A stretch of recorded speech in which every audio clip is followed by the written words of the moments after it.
I think we're good to go now, finally. There we are. All right. Well, good morning, good afternoon, good evening, wherever you happen to be in the world. First thing off the bat today is to fight Nidhogg, it looks like. We'll go ahead and get queued up for that and see what we can do. Let's see, that is not available during in-duty support, right? Yep. So let's go find that one. The Final Steps of Faith. There we go.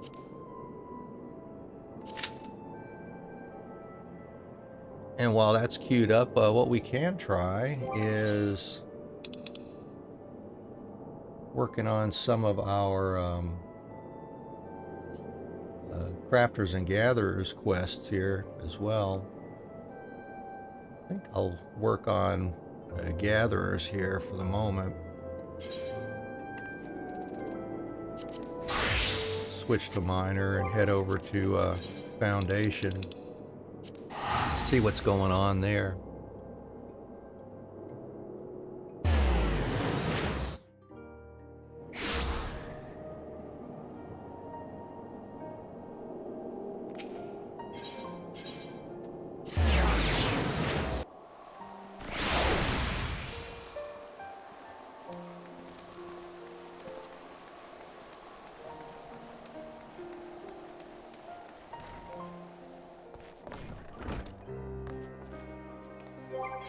Fisher, oh gosh, Fisher's already up to 57.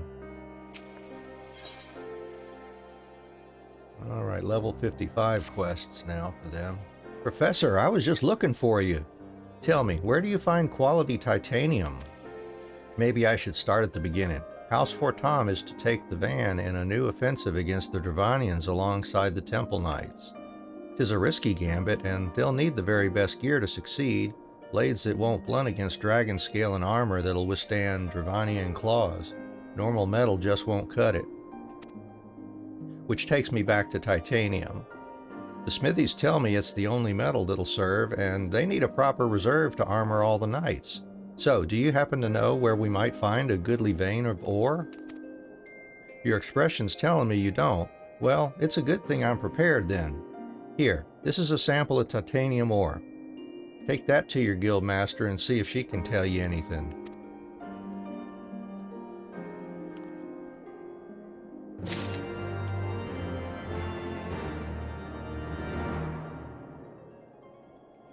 Let's see here.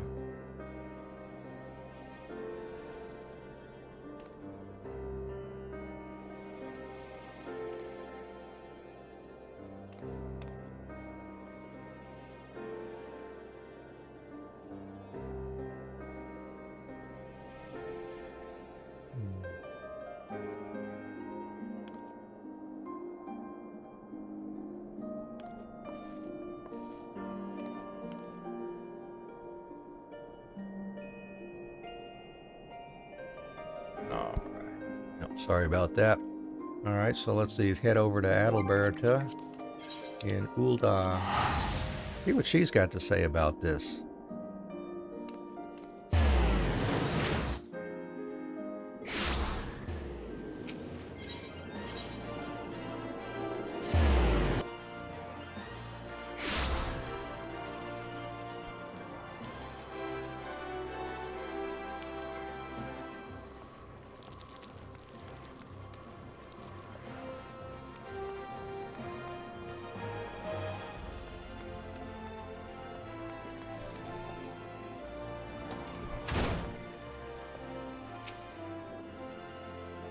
And, gods, it feels like an age since we last spoke. Tell me, how are you enjoying prospecting up north? You must have a tale or two. Here's some titanium ore. More titanium is this? Oh. Why does no one ever just come to visit with me? All work and no play for the guildmaster. Let me take a look, Adalberta. There's something about this here sample. Work, work, work. Is that all you can think of? God, it's the two of you. Fine, take it. And, you're in need of a location to mine more of these, yes? The thing is, I've seen this same ore before. 'Twas back when I was little more'n a cub. Someone brought it to Father for appraisal, a hunter who found it while working in the Dravanian forelands. Father had never seen its like before, but he recognized it as titanium. I tell you, this sample is the spitting image of that one. I am glad you were looking so closely, Wide Gully. I remember now. Deep Canyon did tell me of that ore, and said it was extremely pure. And if the hunter found it in the Dravanian forelands, the reserve may well be there. That said, titanium is rare, and the hunter may have just found it by chance, but go and see what you can dig up. If you do find a vein, maybe that'll help settle my debt to you.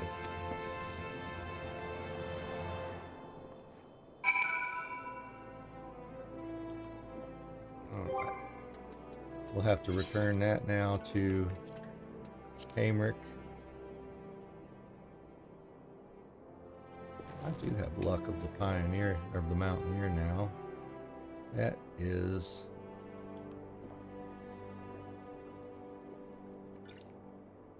level 55, yep. Maybe that's what we're supposed to get.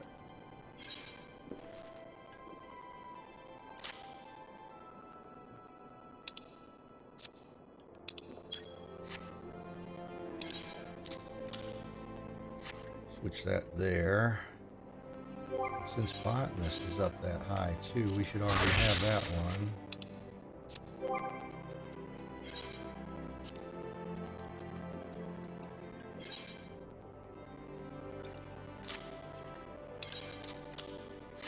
There we go. Switch those out like that. And back to foundation.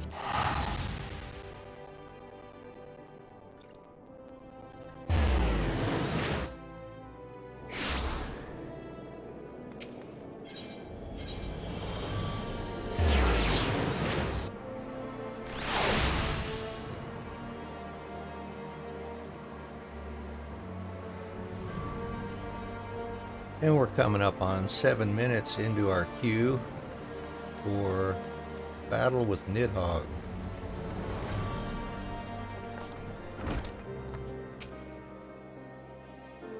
Professor, have you found out anything? In the Dravanian forelands, huh? Then the deposit's like to be in the Chocobo Forest. Hunters don't leave the area for fear of dragons. Of course, 2 chunks of titanium don't mean a proper load, but it's a good lead, and I'm willing to bet on it. Ha! 'Tis time to summon the lads. We'll see you in the Chocobo Forest, Professor.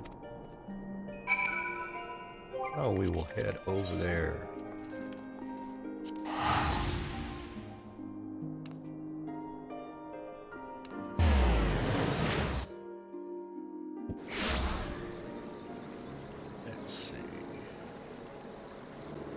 I'm going to set up one more thing here before we continue on.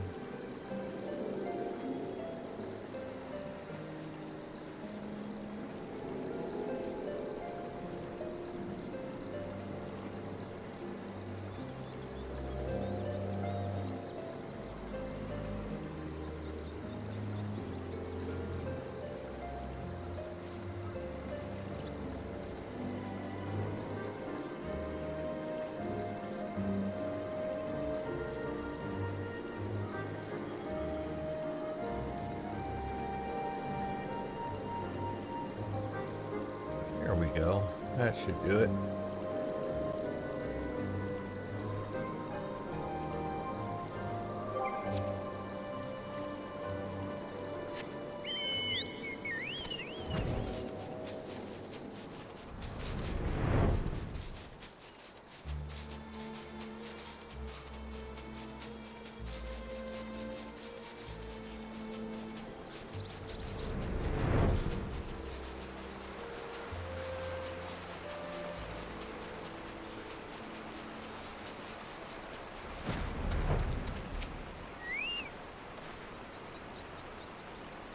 Good, that's the lot of us raiders. The lads have all got their orders, so let's get to it.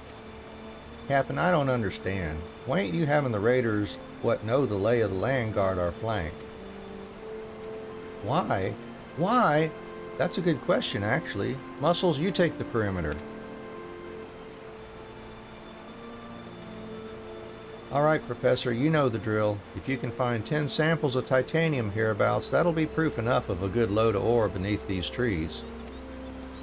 Hatchlin, hang back with me. I'll need a runner if I need to change my orders. Now, lads, move out. Alright. Go hunting for titanium then.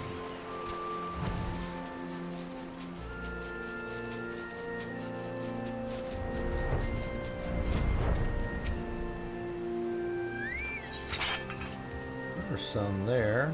Awesome. Let's see, what can I use? You know what? I might as well take a chance here. 85%.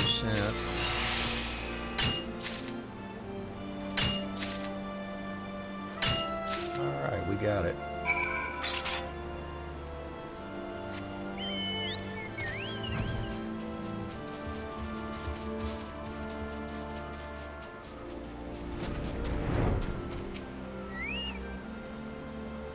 Have you found the 10 chunks of ore? Can you find them? Yes, I can. And I did.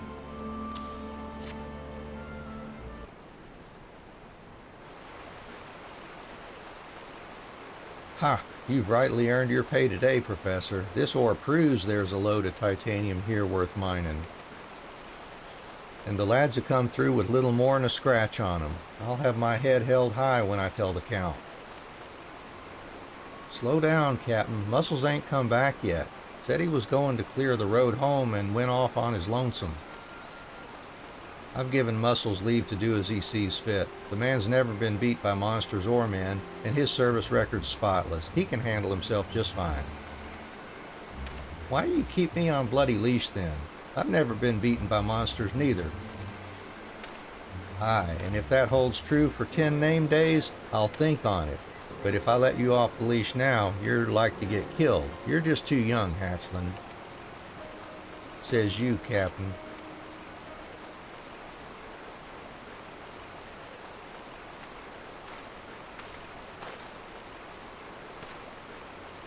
The monsters are no more. They will not come again for a time.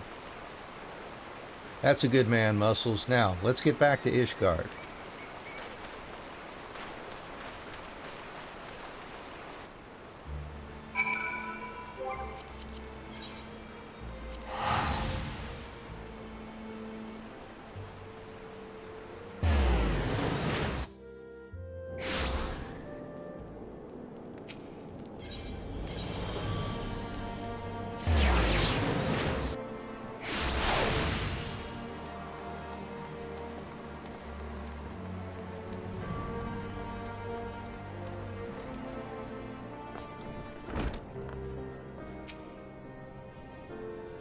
House Thwarting was right pleased with what we did today, and that thanks is owed to you. My raiders are running like a proper army these days. Everyone understands their place and does their duty. Aye, even Hatchland. The lad's got a bright future, if I can buff the edges off of him. The young, eh? Bunch of cocky arses. I've seen more than a few lose their lives over stupid quarrels of honor. Not worth worrying over the dead, is it? Any road, Professor, there'll be new work coming. Till then, just keep on mining. We'll upgrade our body piece. Yeah.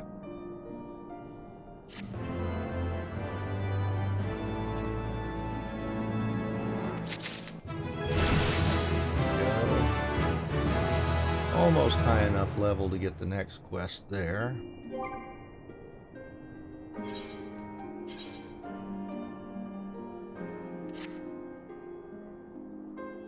Okay, and let's see, botanist and fisher can use that as well.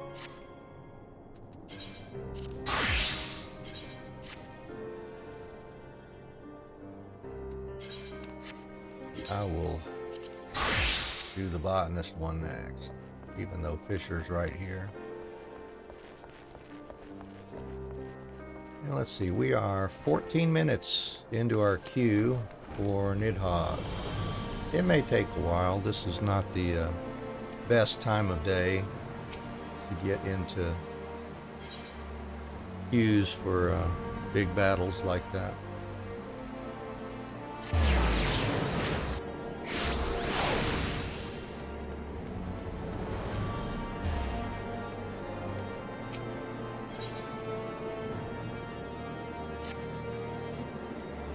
Ah, I was hoping you'd come by.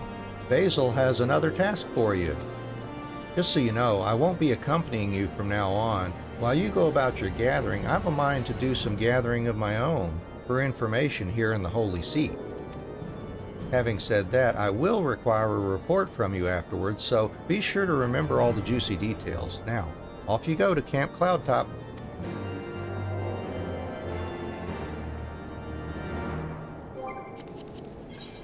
Alright, off I go.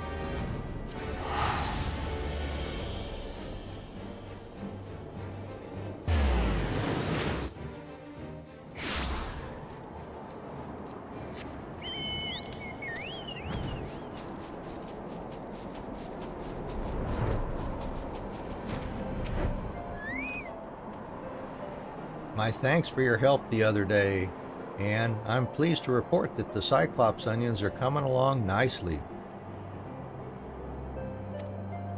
This time I need your help to maintain soil quality.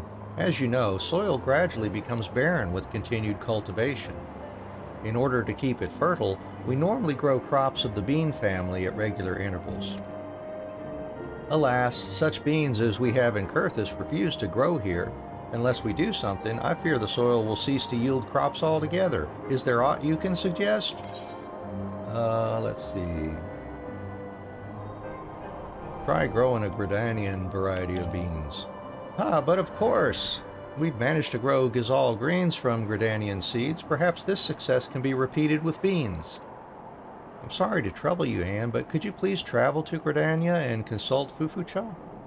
If anybody knows a strain of beans to suit our needs, it will be she. Alright, well, I will do that. And we're about 17 minutes into our queue for the big Nidhogg battle here at the end of Heaven's Word.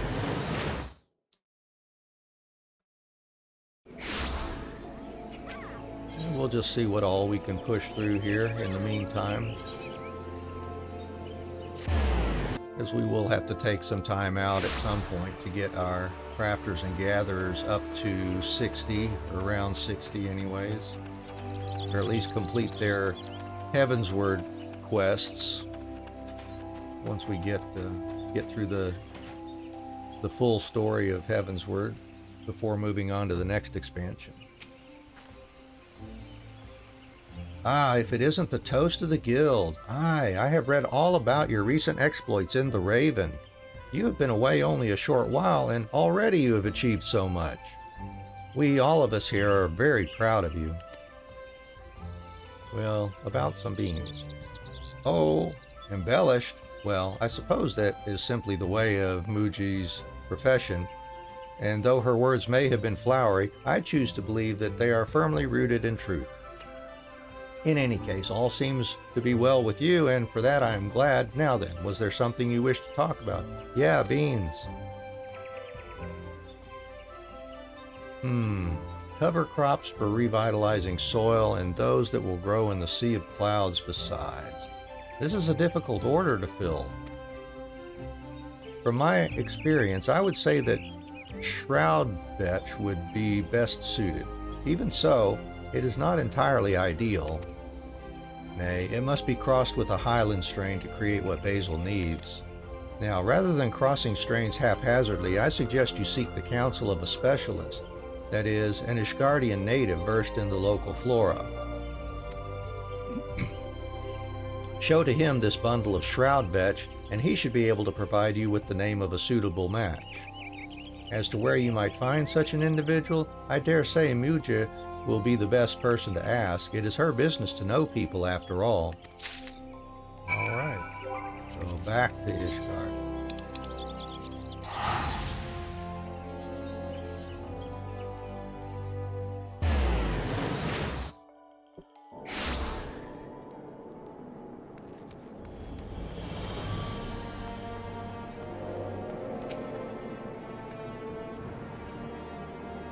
Fufucha suggested that you come to me. Ooh, she's a sharp one. Indeed, it's my business to know people, and I happen to know just the person you're looking for. Martineau is his name, and he's no less than the foremost herbalist in all of Ishgard. I'll arrange a meeting right away. Actually, I wonder if it's appropriate to intervene in the doings of my subject. Never mind the details. They're the bane of a good story. I'll have Martineau come and meet you in St. Raymond's Cathedral. Off you go, Anne. And if you're just recently joining us, welcome, welcome. Happy to have you to the stream here. How are you doing today? Let us know down in the comments what's going on with you. If you just prefer to lurk, of course, we're happy to have you just hang around and enjoy the atmosphere and the music and the game. Just being here is nice. We like that too. We're always willing to chat with you on whatever topics come to mind. If you got tips or suggestions, we certainly would love to hear about those as well.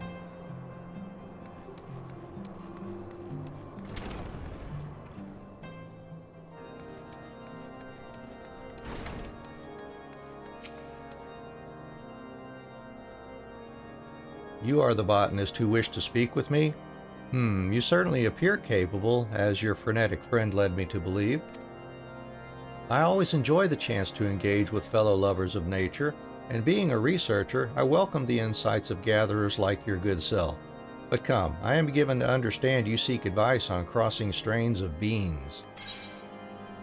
Yeah, like, here's something.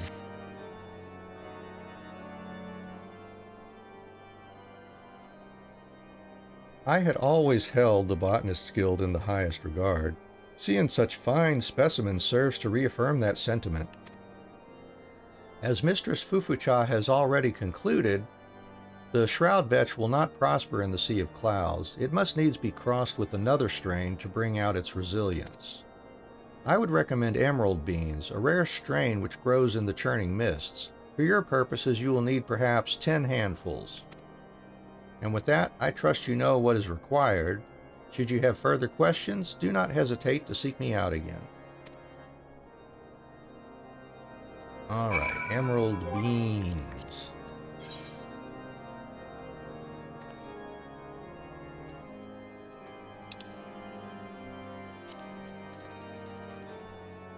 Emerald Beans, Emerald Beans. Down here, yeah, there they are. Oh, and they're hidden too, okay. Landlord Colony, just north of Asa. Alright, well let's head over to Mosholm, thereabouts, and we will see if we can find 10 of those.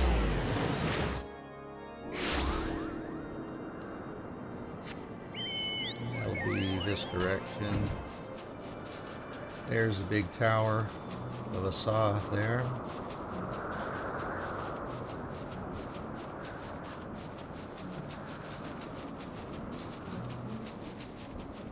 It's not going to be those blue ones.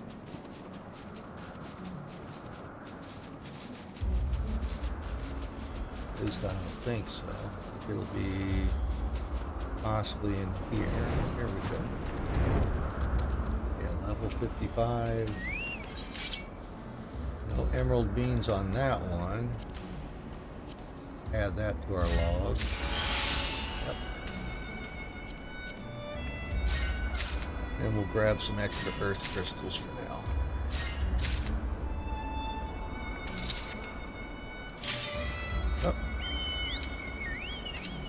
Oh. Alright, let's change our job and get going on this queue.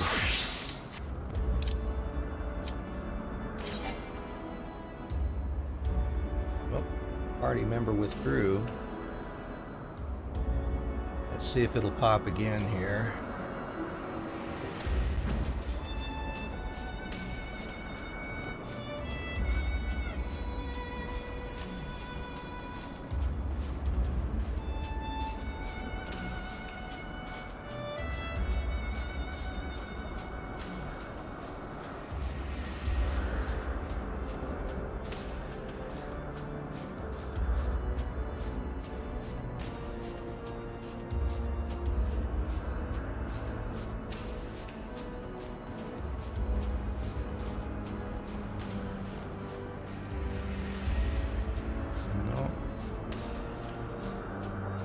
well, let's see.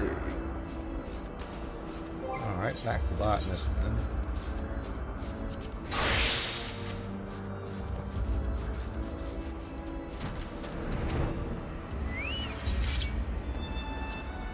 No beams there.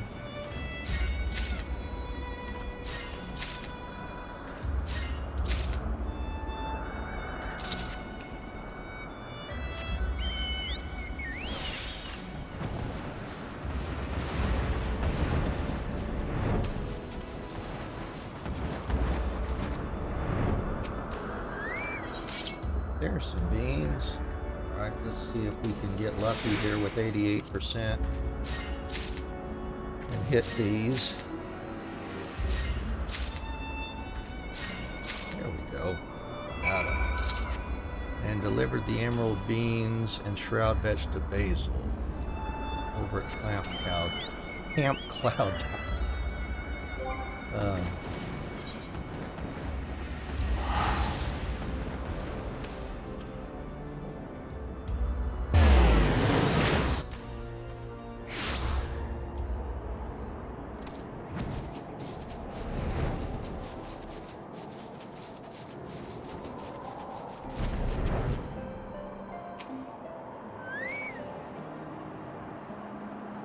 Miss Mugia tells me you managed to get Master Martineau's advice, even though he's notoriously elusive. You truly are dedicated to our cause, my friend. Yeah, and here's 10 emerald beans. Ah, so these are emerald beans. If I understand correctly, the plan is to cross these with shroud vetch. Do you have the latter as well? Yes, I do. Marvelous. My thanks, Anne. I shall set about cross-pollinating them at once. The process will require considerable time and effort, but I'm confident that it will be worthwhile in the end. Before I forget, Miss Mugia left a message for you. She bids you come and meet her at the Aetheryte Plaza in Ishgard. And I will do that. It's too bad somebody pulled out of that Nidhogg battle. Love to get that out of the way this morning so we can continue on with the rest of the story.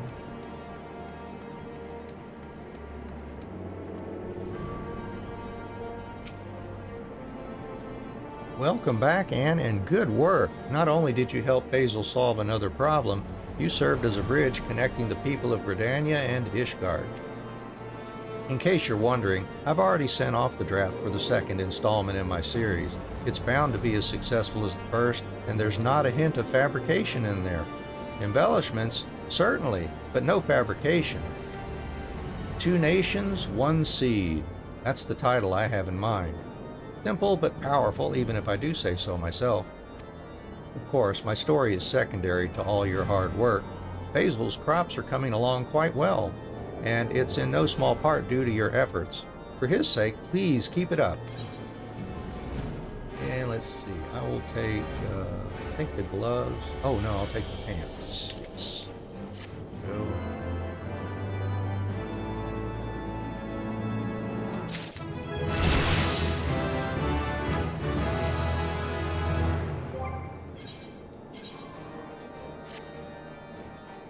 Let's put those on Marner and Fisher.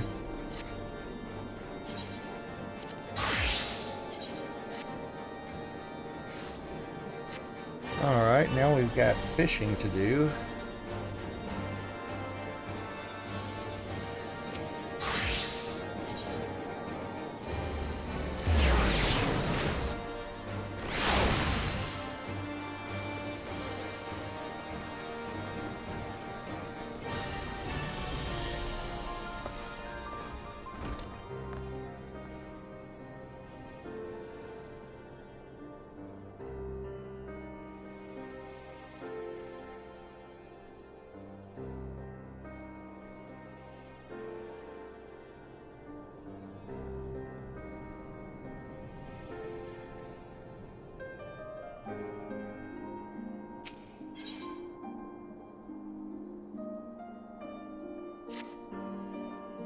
Good day to you, Anne. You're just the person I wanted to see.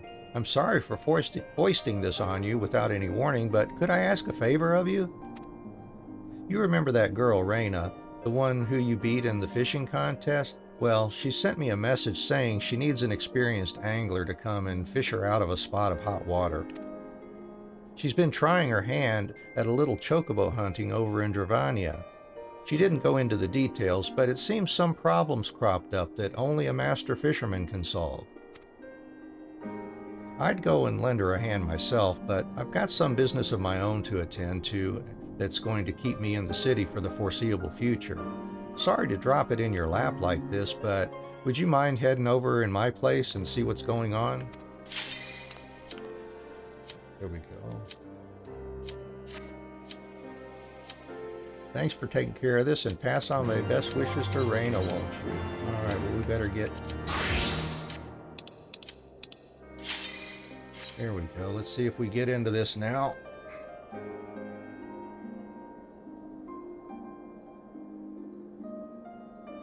One more healer to go.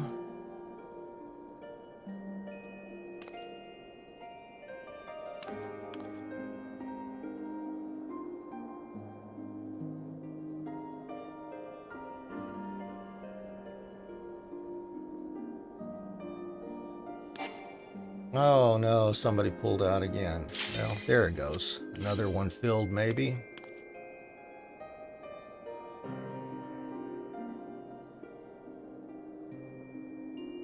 Looking for one DPS now. There we go. All right.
Trying to get out of the way of stuff like that.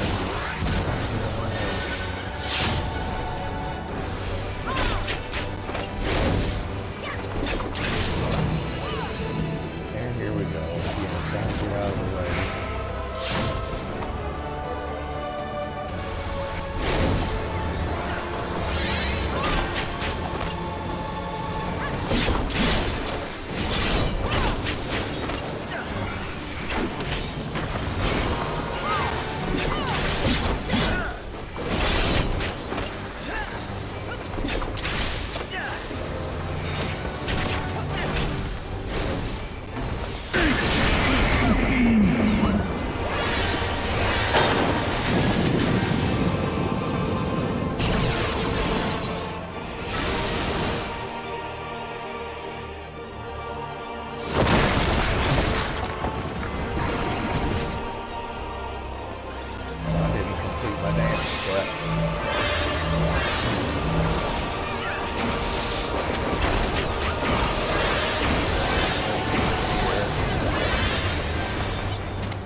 Estinien!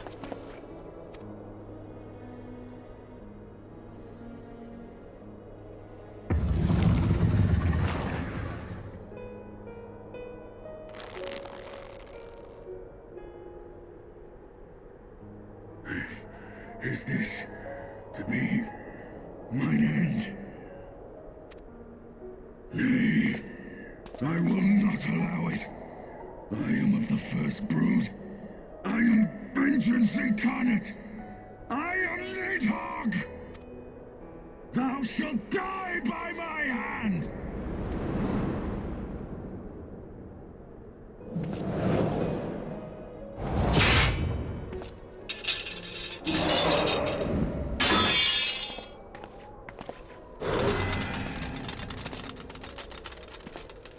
This is not your hand, worm!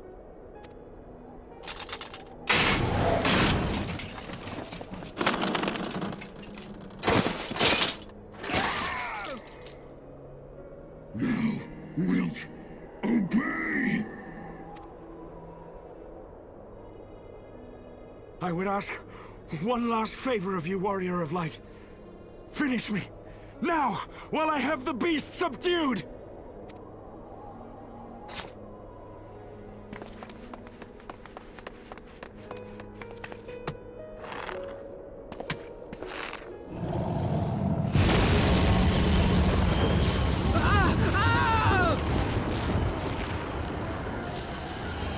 Waste your time! Kill me! It is the only way! Ending Nidhogg will be my final duty! No! You can't die like this! I won't let you!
done by mortal will, wither now.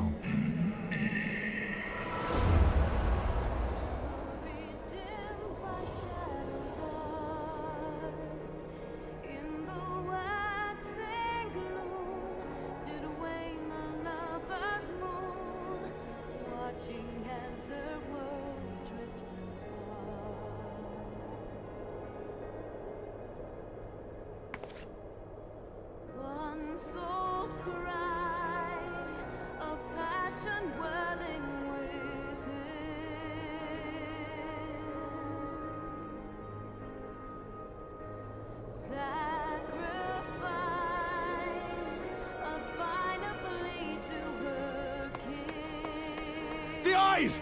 Cast them into the abyss! Yet this bond of hope by treachery was broke, scattering her words.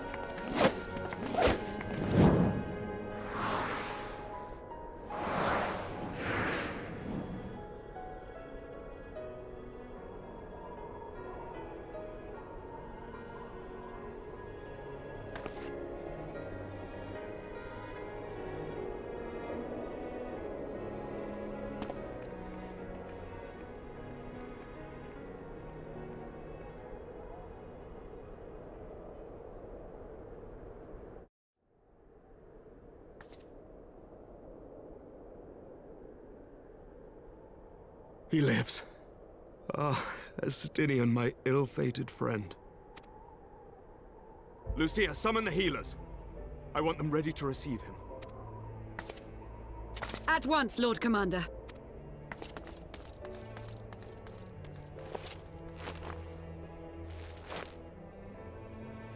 Allow me to do this much, at least.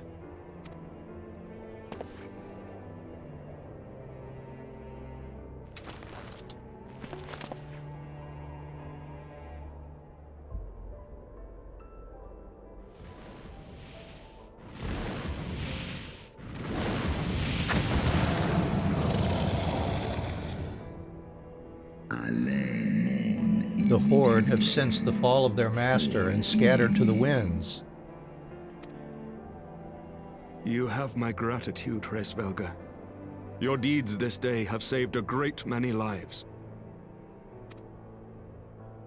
Then our alliance hath served its purpose.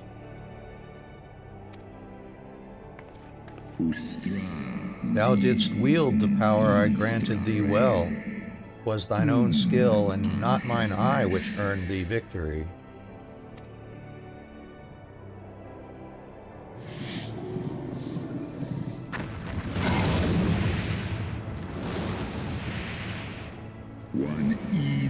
I wish thy companion a swift recovery. Fare you well, children of man.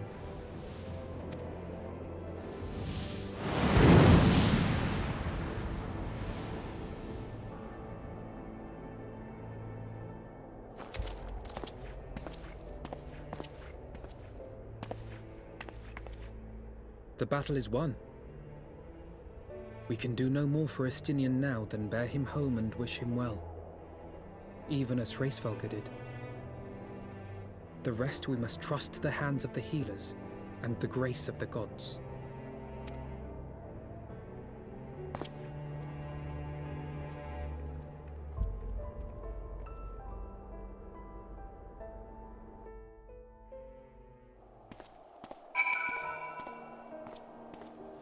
I'm not crying, you're crying.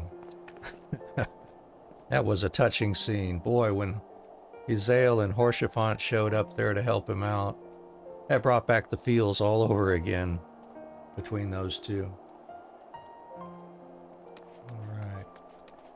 Well, we've got the fishing quest started. We can resume that next time. We need to wait on something else then.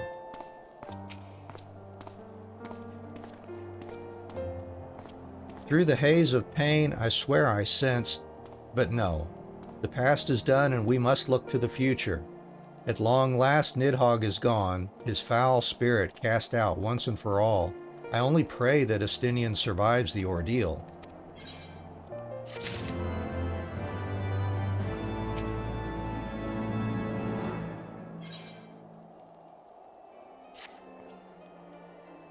Your battle with Nidhogg's Shade will beget many an epic ballad, Anne, and rightly so. It was, without a doubt, one of your more epical victories, though I must admit that I took greater joy in seeing you emerge from the experience unscathed.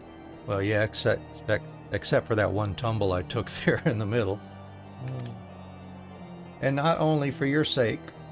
Had you not been there to aid me, those infernal eyes would still be fused to Estinien's mail. Yet even with Nidhogg gone, I cannot help but wonder how much of our friend remains. Let us pay a visit to Lucia and beg news of his condition.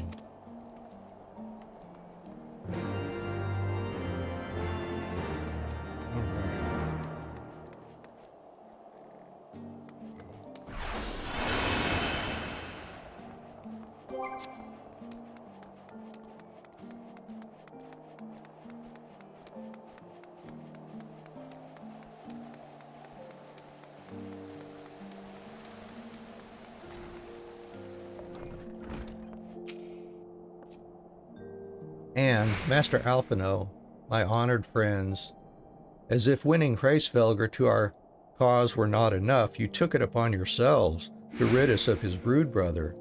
I know not how to thank you. My own contribution was hardly noteworthy. The true survivors of the day were Anne and Estinien. One triumphed over Nidhogg's Shade through strength of arms, and the other through strength of will. And speaking of Estinien, what news of his recovery? The Azure Dragoon was conveyed to the infirmary where he now resides under the care of our hospitalier captain. I am told he is yet to regain consciousness. But as you know, Estinien's mind and body were held hostage for many days. We must be patient and allow the process of healing to begin. In the meantime, you would do well to rest and recover from your own ordeals. But surely, Sir Emmerich is never long from Estinien's bedside and will send word the moment there are any developments. Now, if I have satisfied your concerns, I believe Lord Edmond and his sons are most eager to celebrate your return. Very well, First Commander. Come, Anne. 'Twould seem that we are awaited at Thwarting Manor.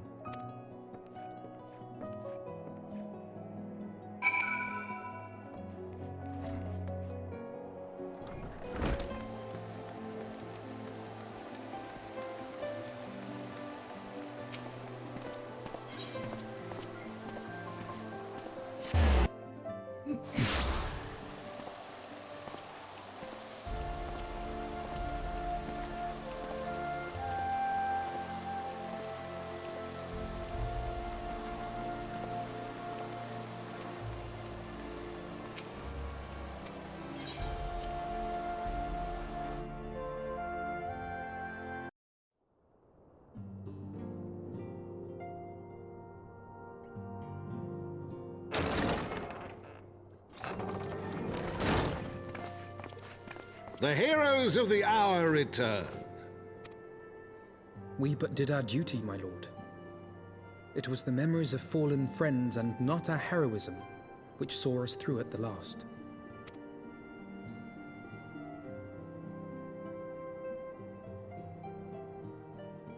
I gave every ounce of my strength, but mine efforts would have counted for naught had the Warrior of Light not arrived to challenge the Great Worm. As a sworn knight of Ishgard, I had hoped to do more for my city.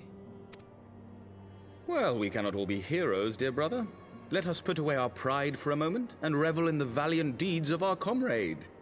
For your sterling service to Ishgard, we salute you.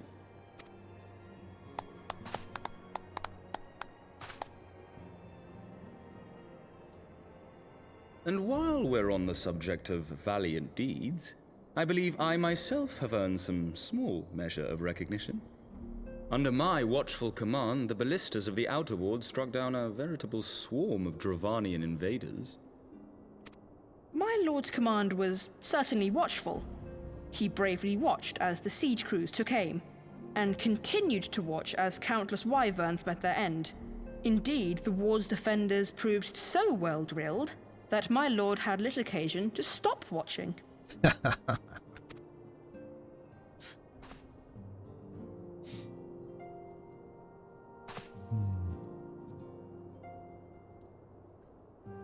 There will be time enough to determine who is most deserving of recognition later. Our friends are doubtless weary from their exertions. I had chambers prepared in expectation of your return. You are welcome to retire at your leisure. Oh, hey, Attack Chicken. I'm Hope most you're doing grateful all for your right today. hospitality, my lord, but I believe I shall pay a visit to the Temple Knight's Infirmary. Pray excuse me.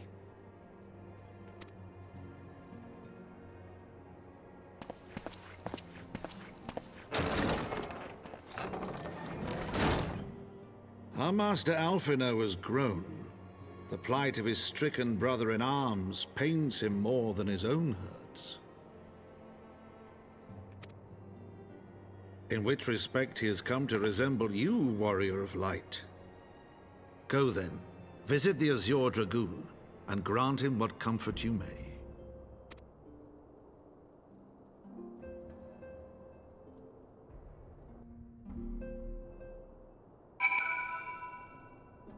And let's see, back over to the congregation of our Knights Most Heavenly here.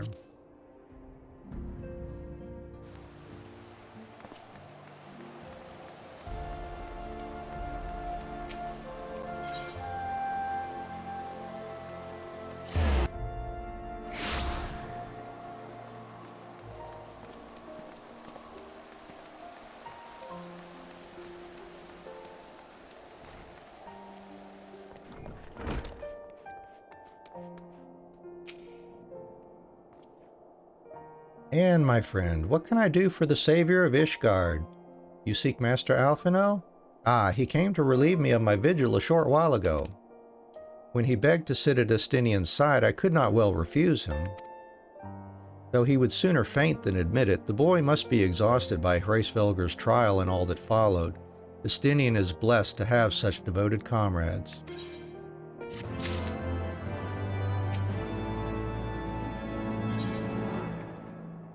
Oh, what are we getting? A wind-up Emmerich, orchestration roll, and alpine coat.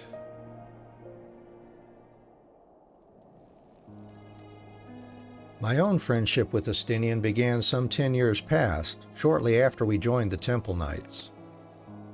I learned his name soon enough, but Estinien barely registered my existence.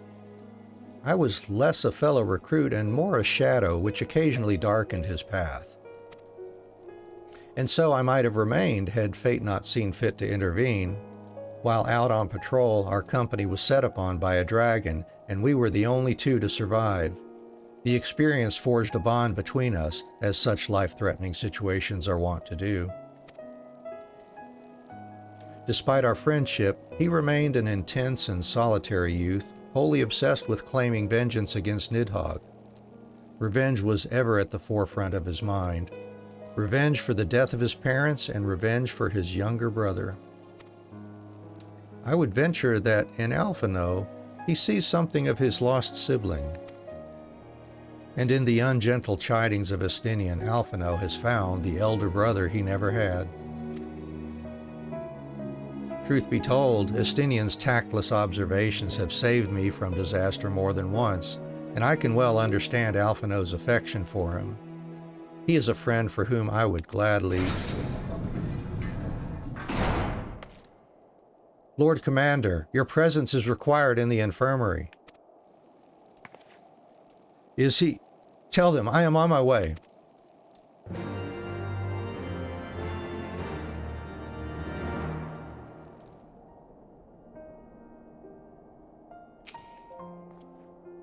Quickly, Anne, we must go to him.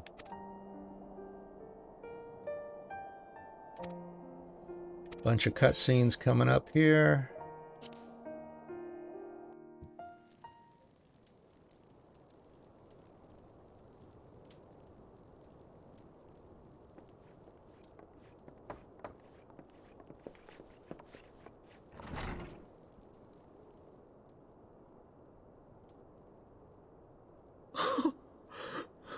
Estinien!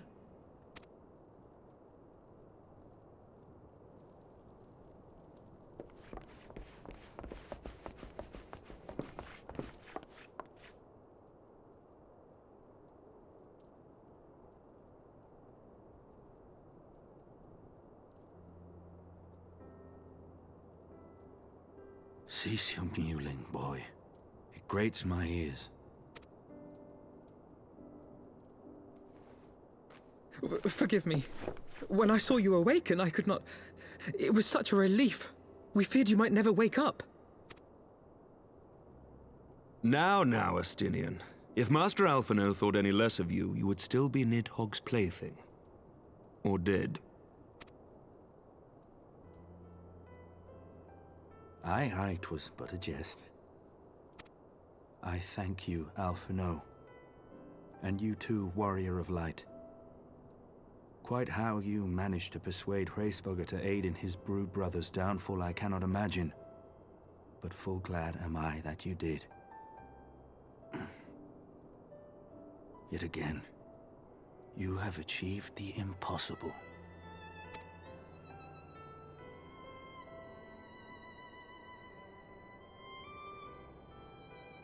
I, for my part, owe you an apology. When last we met, I did willingly loose an arrow at your heart. Can you forgive me? There is naught to forgive, Emmerich. You but acted in defense of Ishgard, as is your duty. Were you any less single-minded about it, I would not follow you into battle, nor trust you at my back. Besides, I had come to the selfsame conclusion, that I would have to perish for Nidhogg to be stopped. So let us dispense with the hand-wringing. I have heard enough mewling for one day. Oh!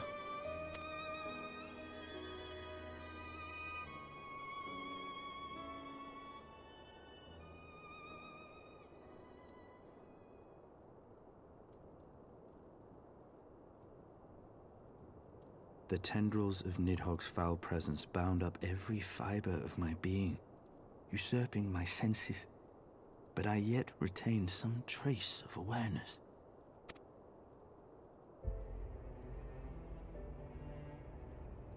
The worm's mind was as a vast and tumultuous sea. Endlessly its black waters churned, his grief and despair at Ratatoska's murder never calming, never receding. Driven by this surging current came wave upon wave of unrelenting rancor. It was the very image of my own heart. There I saw the dark reflection of the hatred I felt after Nidhogg slew my family, when no path remained save vengeance against dragonkind.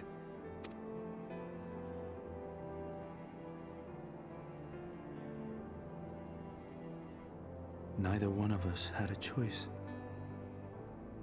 But I was blessed with something Nidhogg was not. Comrades and teachers to console and admonish me.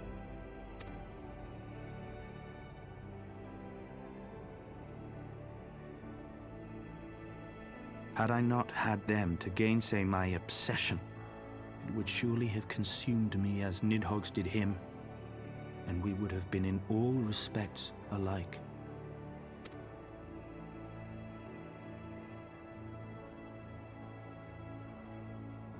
Though his shade is banished, his spirit scattered upon the sea of clouds, I feel no joy at his passing. Where once I craved vengeance, I now crave rest.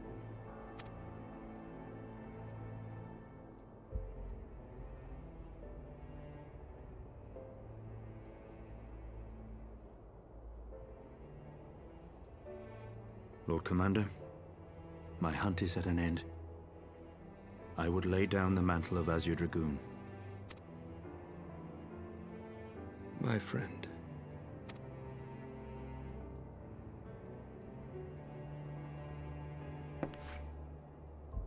He has tired himself with too many words. I doubt not that he will make a full recovery, but he must be allowed some few days of quiet.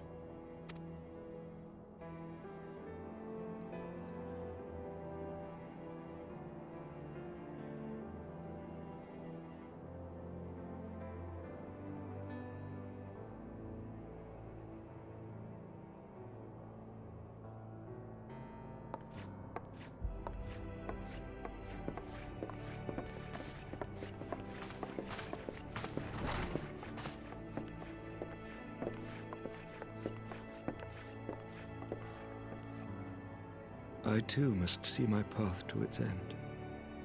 Sleep well, my friend.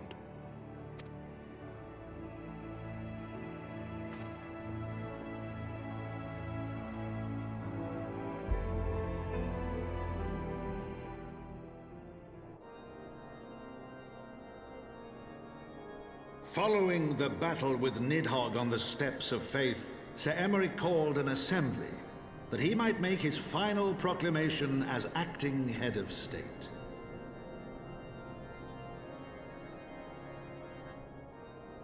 'Twas there, with one decree, that the 1,000-year rule of the archbishops was ended, paving the way for a new republic.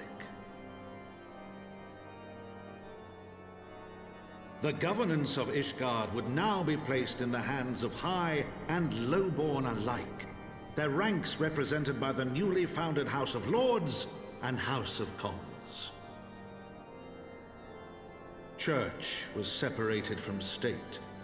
The foundation for change had been carefully laid, and the reforms proposed by Ishgard's new government passed into law without incident.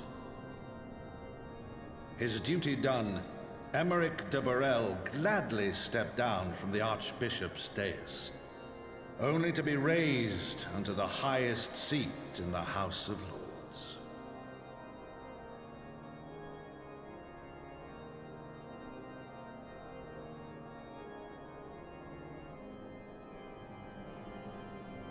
Though he strove at first to refuse this honor, the unexpectedly strident voice of the Count de Durandare left him little choice but to accept.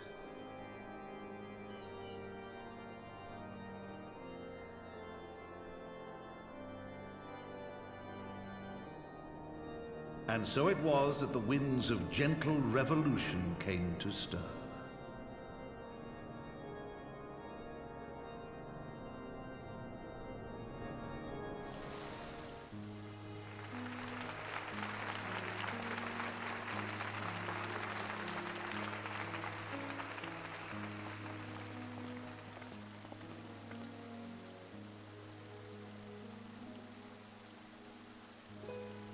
Prominent among the many honored guests at Sir Emeric's investiture were the ambassadors of Dragonkind, a fitting symbol of Ishgard's newfound peace.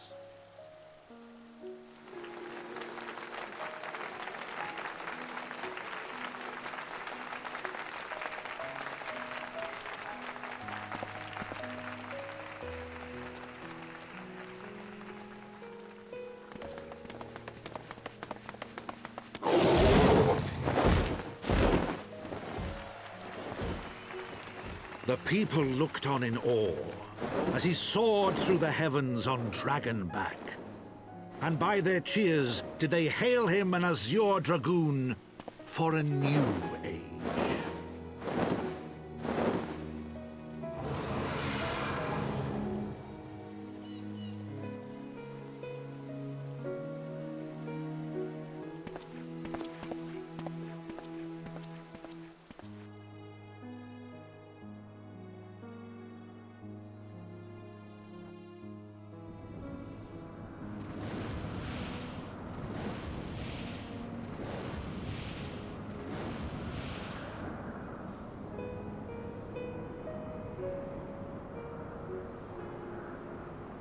Thus were the notes of the dragon song rewritten, the din of war giving way to a rising litany of peace and hope.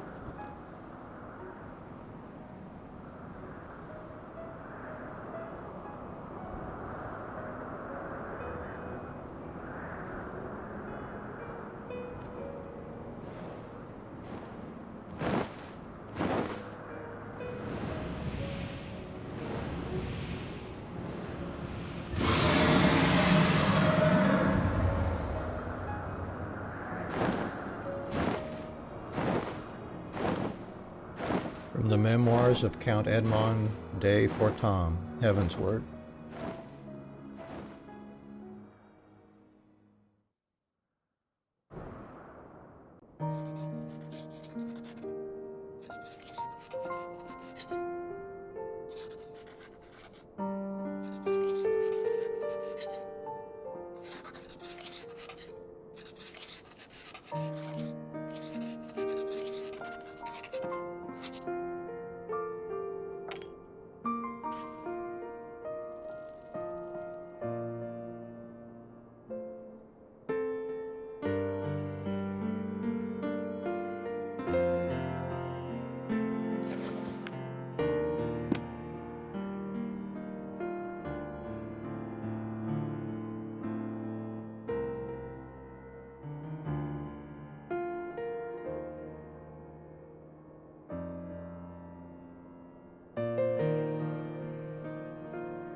Alright, well, getting on towards more of the expansion content here anyways.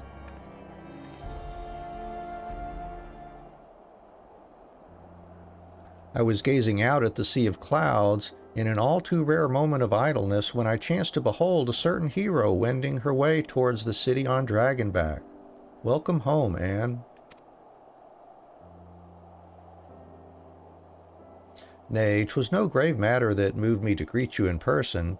Between you and me, I merely sought respite from the pressures of office.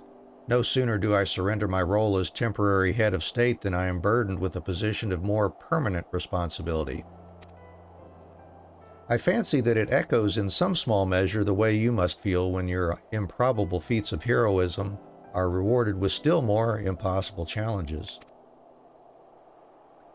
The myth which guided our society for generations lies in tatters. Am I then to be scorned for building upon the system of nobility that I once sought to tear down? And what strange jest is this that places me at its pinnacle, an archbishop's bastard at the head of the House of Lords?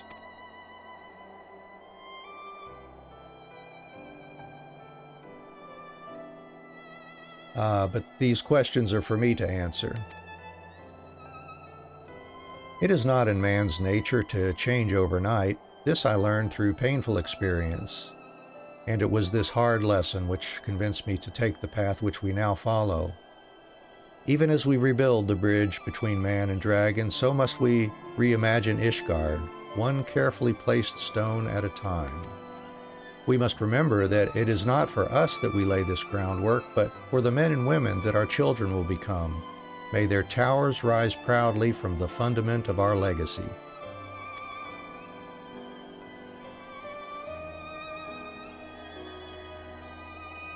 I hear word from Captain Whitecape that Estinien has vanished from his sick room. His willfulness survives undiminished. Should you ever happen upon our unmannerly friend on your travels, pray assure him that I shall keep Ishgard safe until he deigns to come home. Thank you, Anne. And please convey my warmest regards to Master Alphino.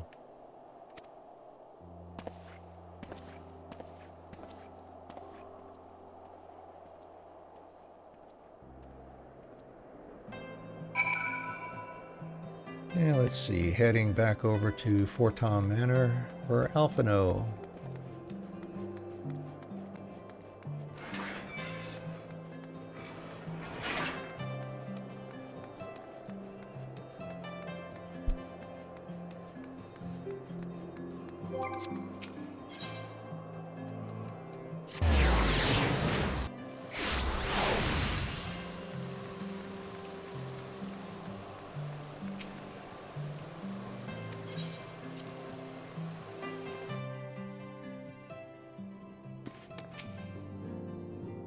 You spoke with Sir Emmerich. I do not envy him his new position. Ishgard has chosen a new road, but one littered with the detritus of 1,000 years of broken faith. Yet, though her people may stumble from time to time, I know of none better than Sir Emmerich to lead the march of progress. As for us, there remains the small matter of ushering in a new dawn in the shadow of inscrutable Ascian machinations and a seemingly endless procession of primals. But we too must walk our chosen path, no matter how treacherous the footing.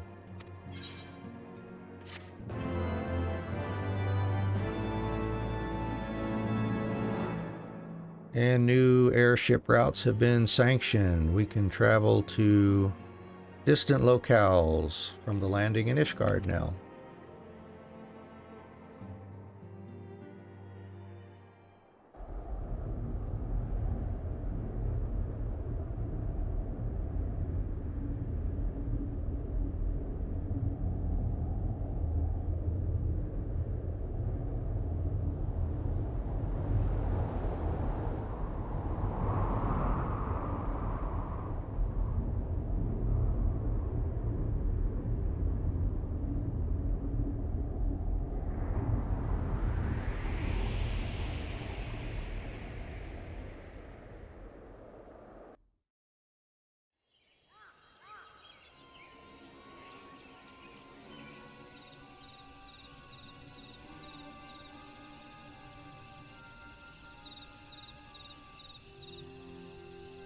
Thank you, Blandhertz.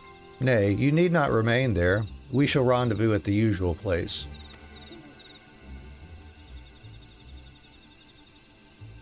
All is proceeding as expected, then? Aye, there is naught to concern us, aside from one overly curious mouse.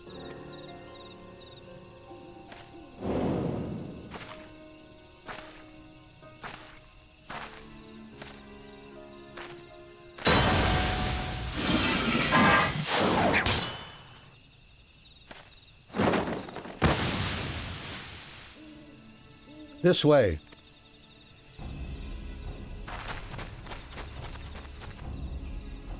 Him again. It is of no moment. They will play their part, and we will play ours.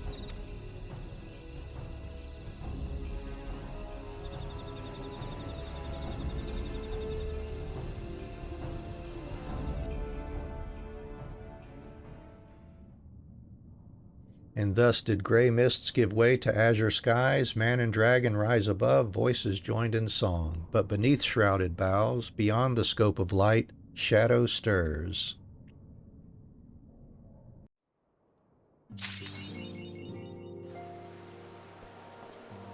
All right. Let's see.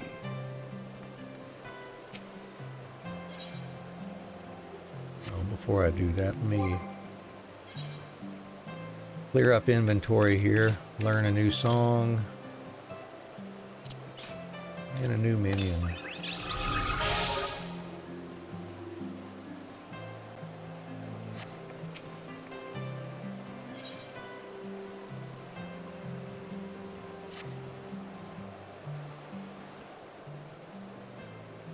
Mistress Adventurer, you are come at a most excellent time. An invitation from a truly preeminent personage was delivered to the manor but a short while ago. Would that you had been present to receive it, but in any event, Sir Emmerich de Borel, Lord Speaker of the House of Lords, Lord Commander of the Temple Knights, and Viscount of House Borel, cordially invites Mistress Adventurer to dine with him at his estate. You seem surprised. The messenger assured me that his lord had broached the subject with you at an earlier date, when the arrangements for the peace conference were still being finalized. Of course, the intervening moons afforded little opportunity for leisure, but with the happy advent of peace, 'tis plain the Lord Commander sees no further cause to delay. What say you?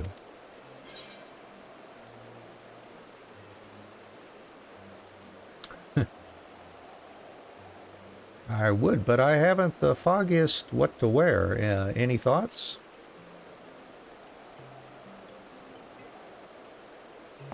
You would ask me? Well, I am sure that as a personal friend of Sir Emmerich, you are at liberty to wear whatever you deem appropriate.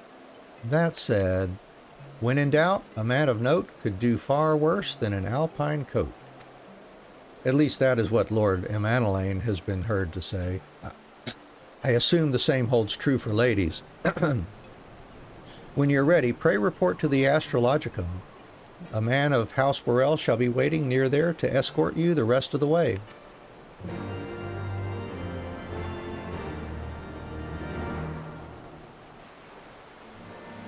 Okay, let's see, the steward over here somewhere.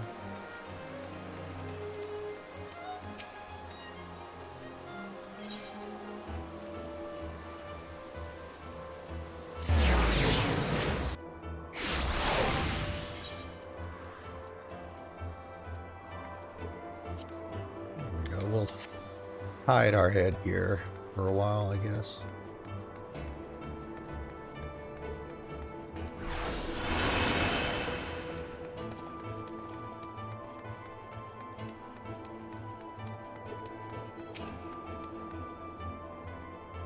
Greetings and well met, Mistress Adventurer.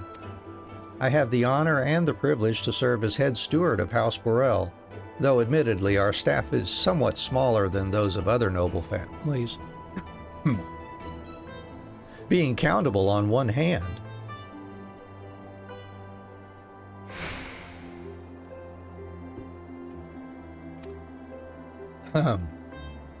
My lord will be overjoyed to hear that you have accepted his invitation. As you will soon see, we have spared no expense. I dare say a woman of action such as yourself enjoys nary a moment's respite. Aye, the battlefield beckons even now, I am sure, but for this day we bid you lay down your burdens and raise a glass to peace and prosperity.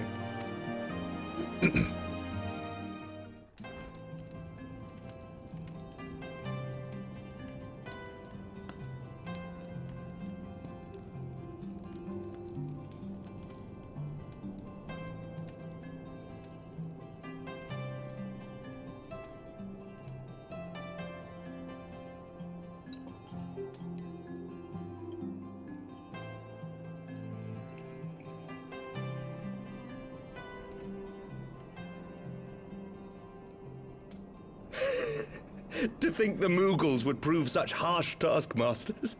Forgive me. I did not know you had suffered so in your quest for the Horn.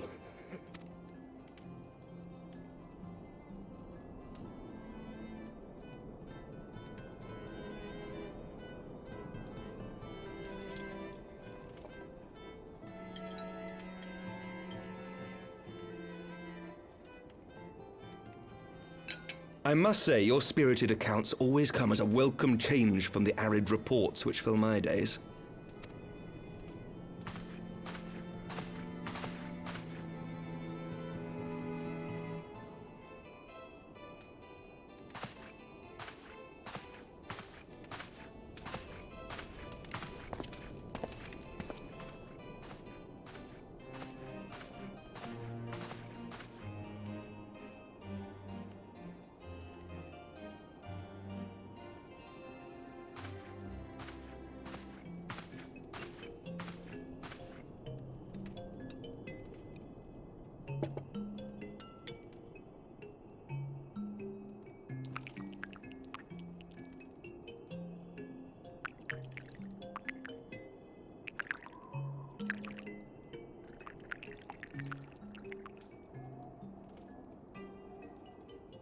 Though I have lived in these lands my entire life, to hear you speak of them, there is much and more I have yet to see.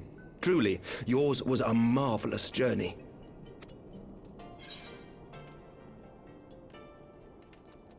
It wasn't all sunshine and lemon cakes.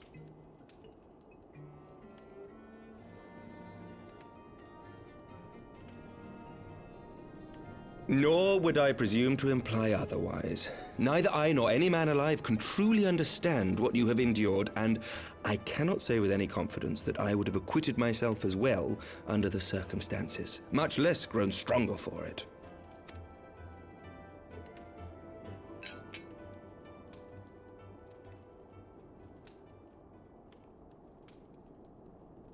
By your deeds, you have helped us to lay the foundation for lasting reform. The formation of the Republic is but the beginning, for it is not only our system of governance which must needs change. We, the people, must learn to let go of our hatreds and rise above our bloody past. I only pray that I live long enough to see us achieve some measure of success, that I might know the lost did not die in vain. I can still see you there on the steps of faith, striding fearlessly towards the worm. If you could do that, who are we to balk at the challenges ahead?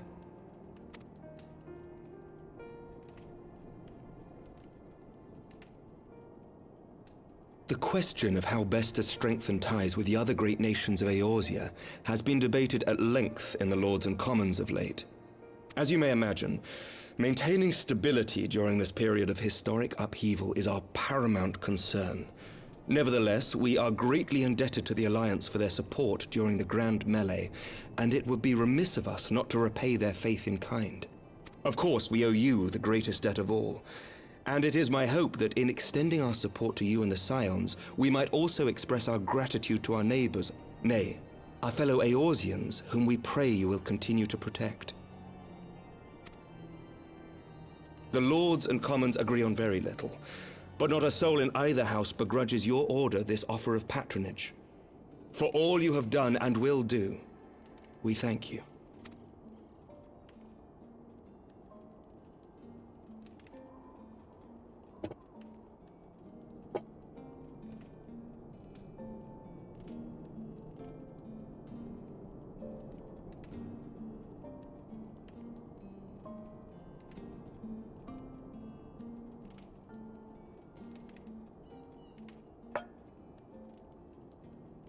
May I ask a personal question?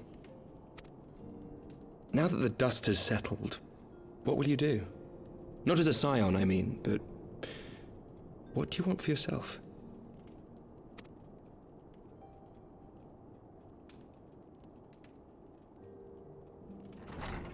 Lord Commander, pray forgive the interruption.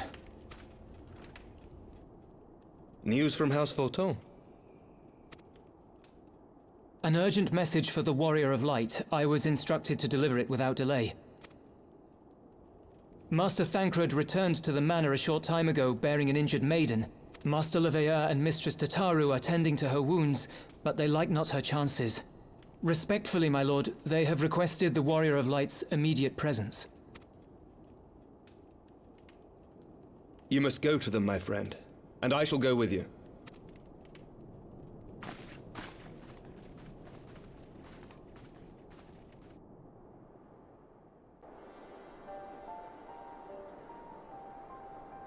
For every ending marks a new beginning.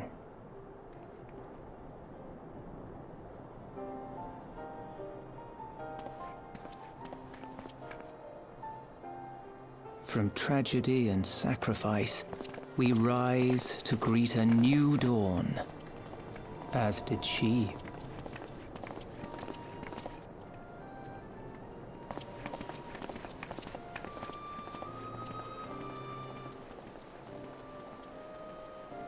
Only to be drawn unto another battlefield, another cause, as if by fate.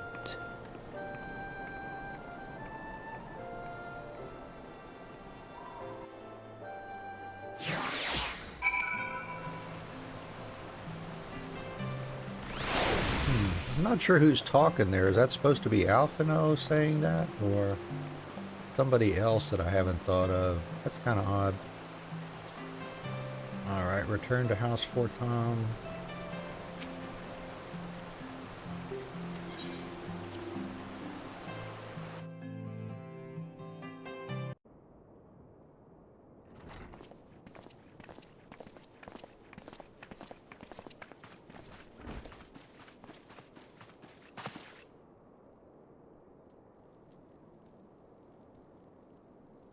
Yes.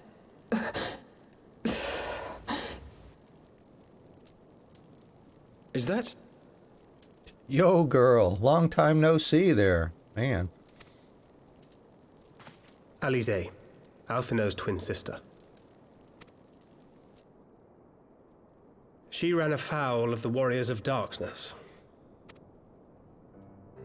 I had been tracking them since the ceremony at Falcon's Nest. Little did I know I was not the only one. Evidently, she had learned of their activities and attempted to shadow them on her own. Poorly. I rescued her in the Twelveswood, and together we fled north. But though I made every effort to cover our tracks, they caught up with us on the Ishgardian border. And in the ensuing struggle, Alize took an arrow to the shoulder. 'Twas only after we had made good our escape that I realized it was poisoned. Oh. Yeah, that'll do it.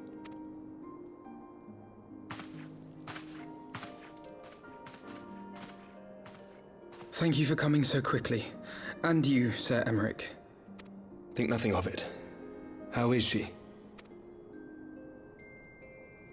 We have done all we can for now. Although the immediate danger has passed, the poison yet lingers in her blood.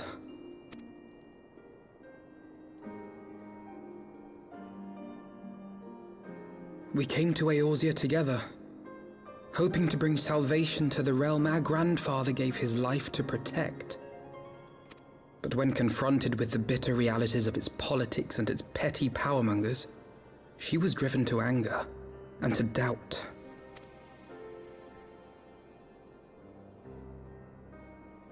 She refused to become embroiled in what she termed Eorzea's squabbles and distance herself from the Scions. Though she remained hopeful of a brighter future, she would walk her own path. Would that it had not been so perilous.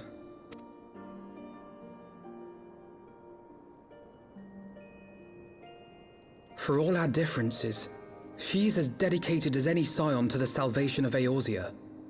But more than that, she is my sister. To be reunited with her, only to lose her forever. Gods, even to speak the words. Take heart, Master Alphino.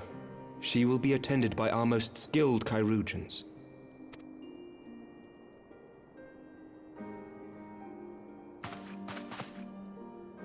Bear Mistress Leveilleur to the infirmary at once. Apprise Captain Whitecape of the situation, and inform him that she is to be treated as my personal charge.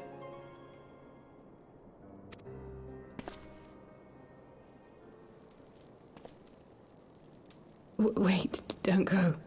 Please, come closer.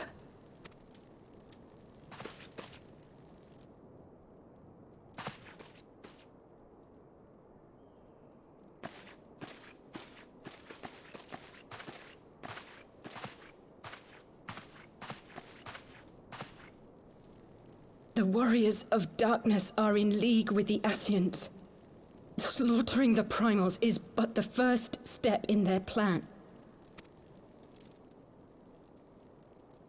They make for Xelphatol to bring about Garuda's summoning and to kill her.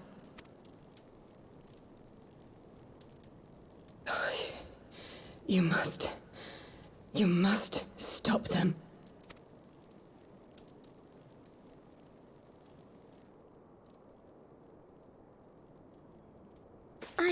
I shall inform the others at once.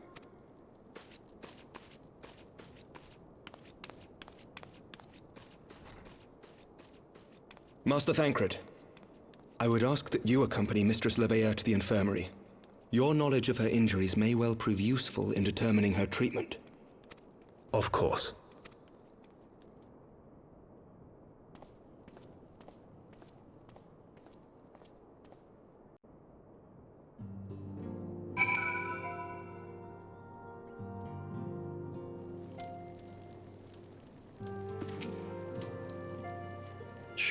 Surely they won't let her.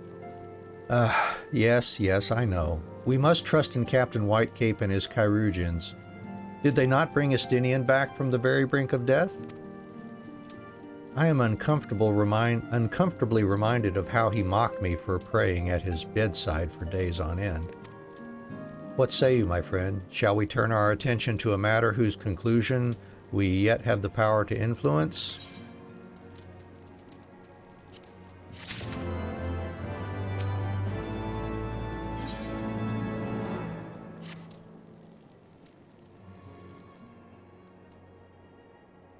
So, the warriors of darkness and the Ascients are conspiring to bring about Garuda's summoning, that they might put her to the sword.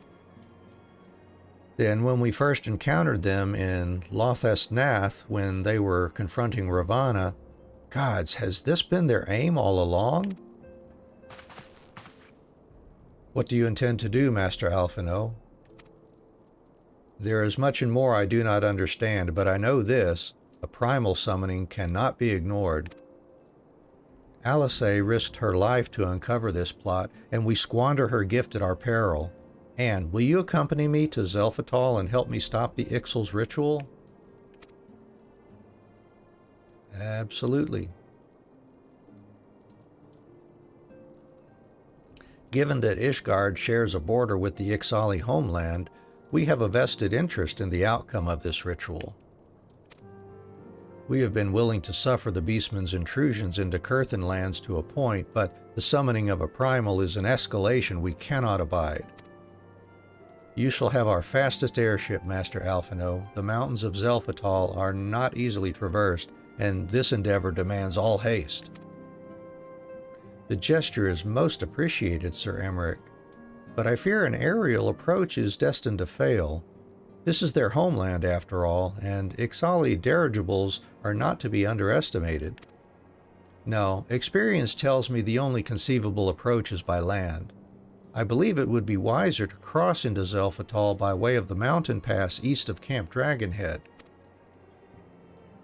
In that case, I shall send instructions for a contingent of the camp's knights to be placed at your disposal.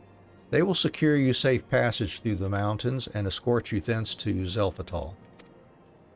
Though my men are unqualified to confront a Primal, they are more than capable of contending with the Ixal. We should be glad of their assistance, Lord Edmont. In the event Mistress Alice regains consciousness, we will share with you any additional information she may provide. May the Fury watch over and keep you safe. Then let us be off. We can procure any additional supplies we require in Camp Dragonhead.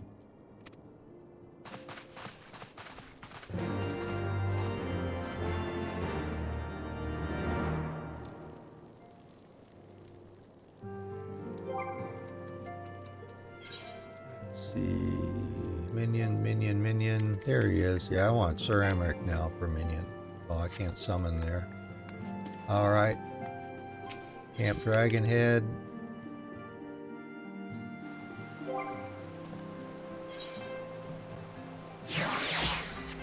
There we go.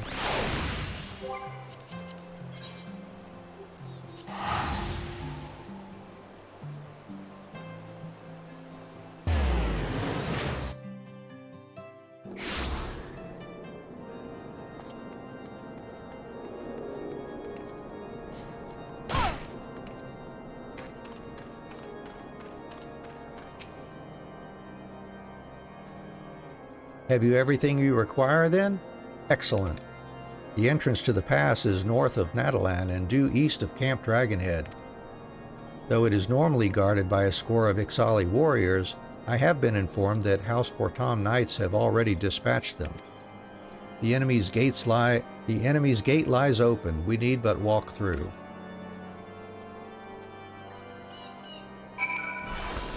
Whoops, didn't mean to do that one.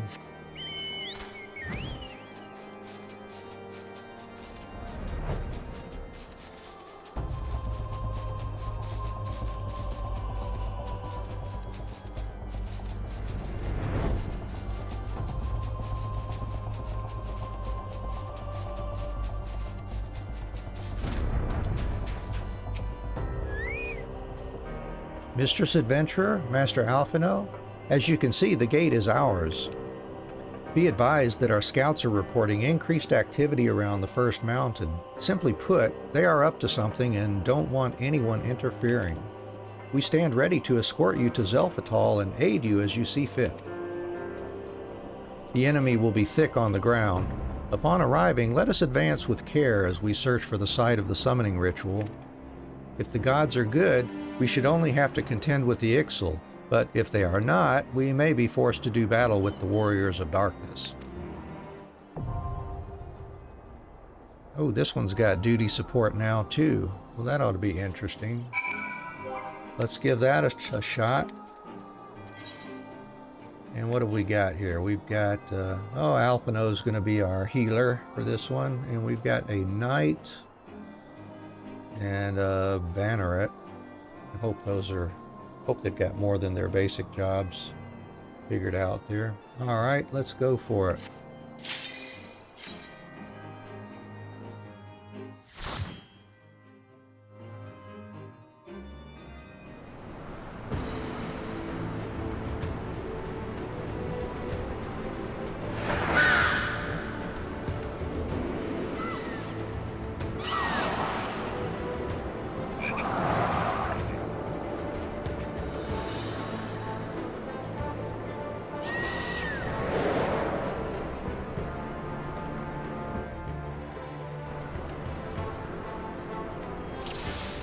Alright, Banneret, you're with me.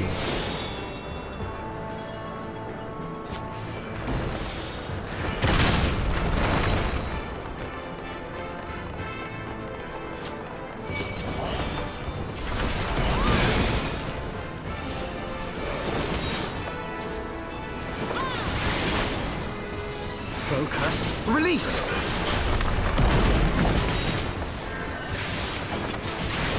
Away with you!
razzle, Waylock.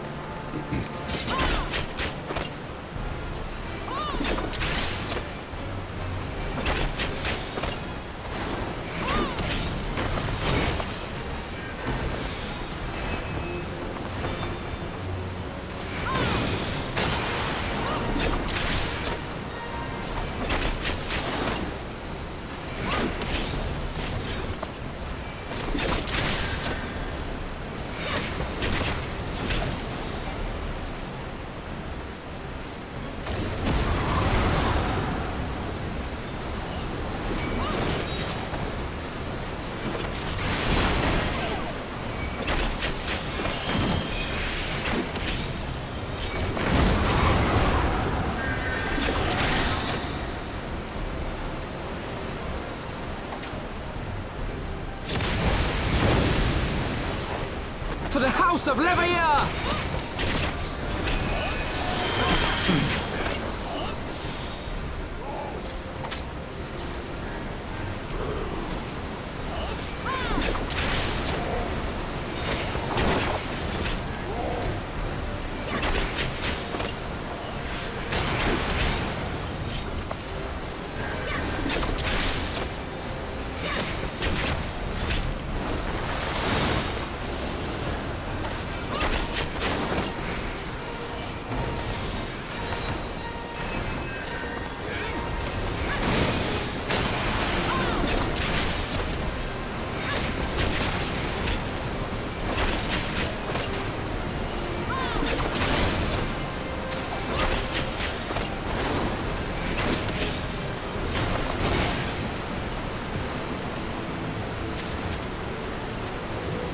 Ring of Casting and Jackboots of Maine.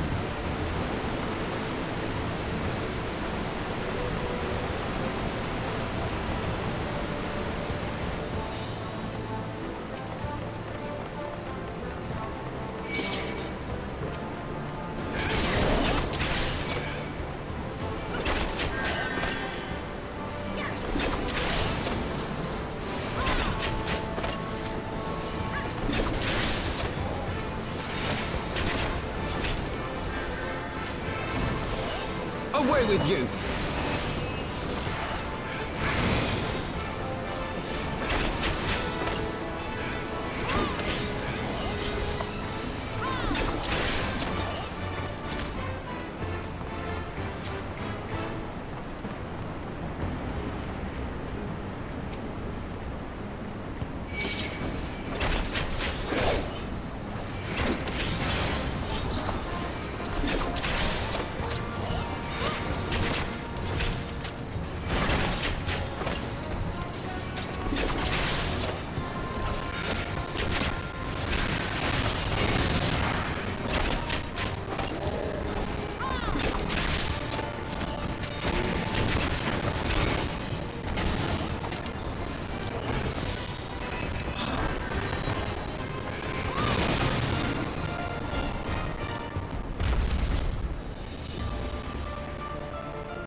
Oh, getting some seriously distorted sound here. But that's okay. See nothing up here. Alright. Sorry guys, didn't mean to mislead you there. There's a treasure coffer there.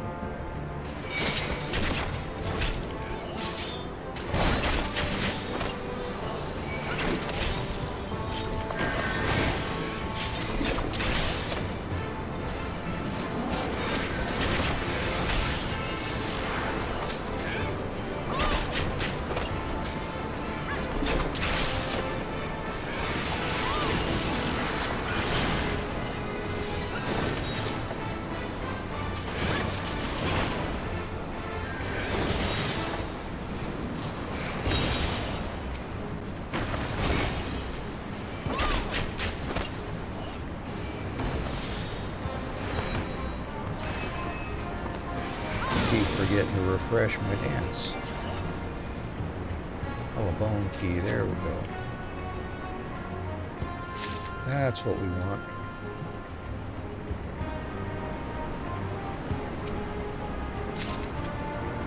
And a ring of healing.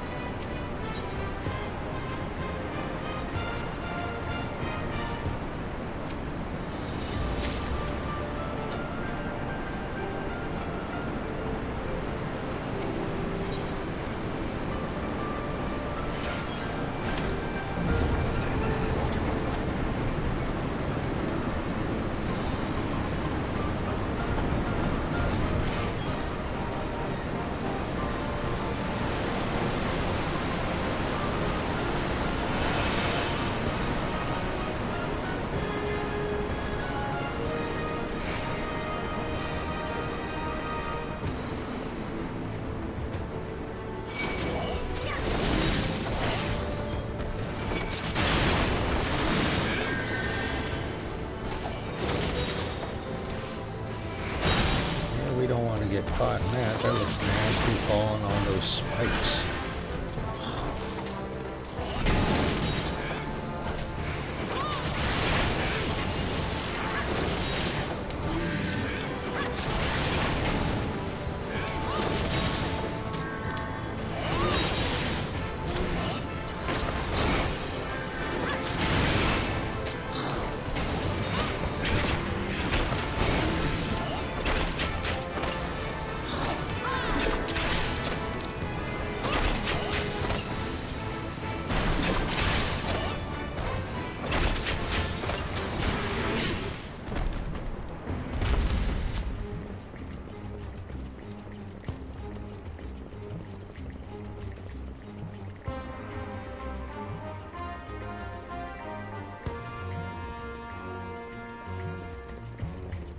Alright, you're next.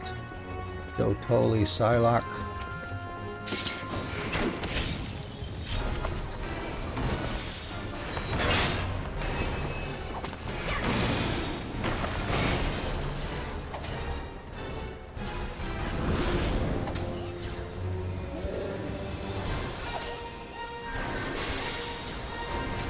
Away with you!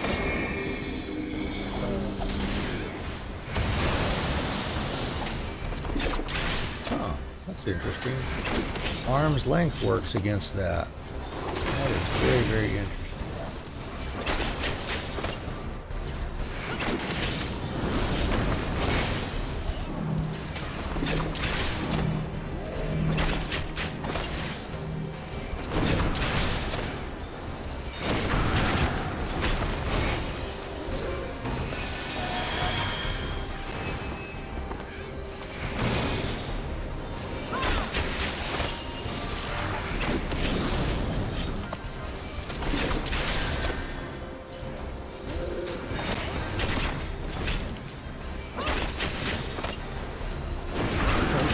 Release!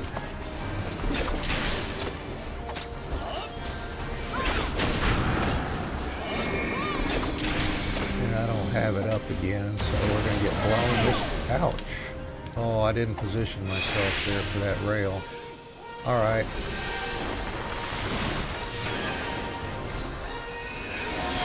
That's too bad.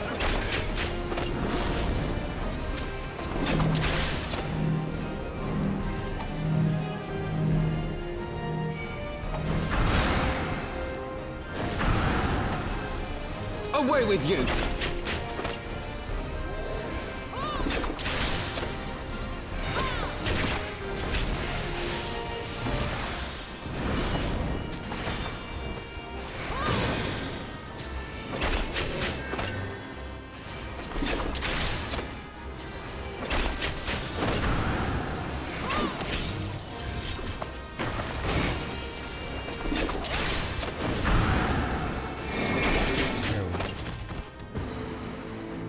Alrighty. And a helm of bending. What eye level are those? See, those are 225, right? And what we've we've got on us is 255. Yeah, we won't be getting anything to upgrade in this. Maybe the accessories? Nope, not even the accessories. We've got good accessories on too.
Bracelet of aiming, which would be for us, but it's not anything good compared to what I've got.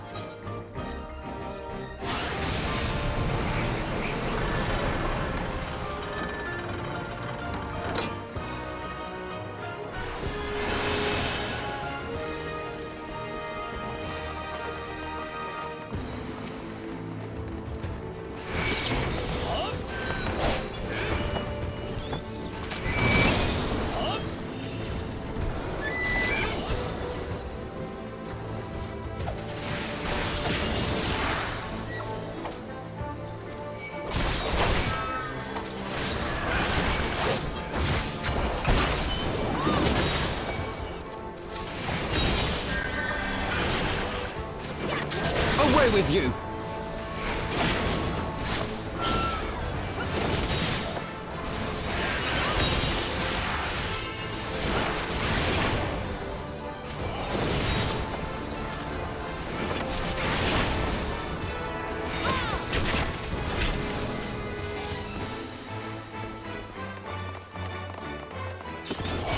Change this up a little bit.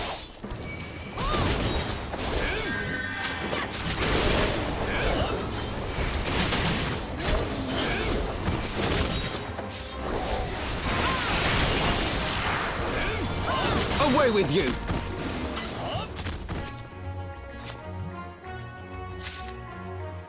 Alright, let's grab this chest too.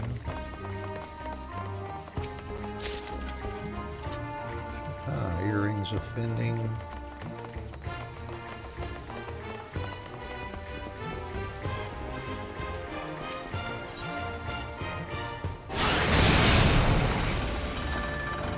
Wow, they got over there fast.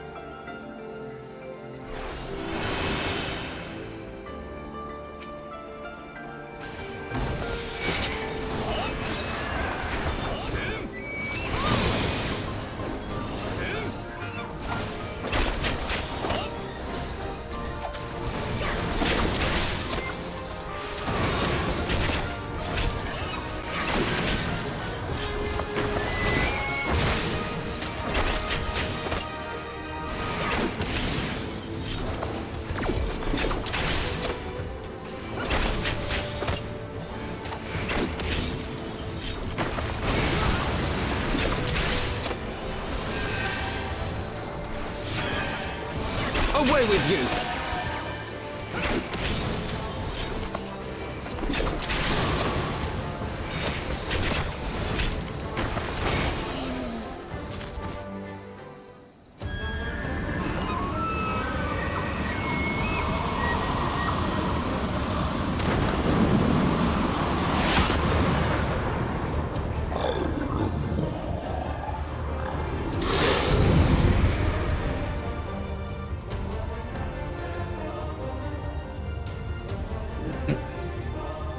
Okay, oh, we're already at the end here.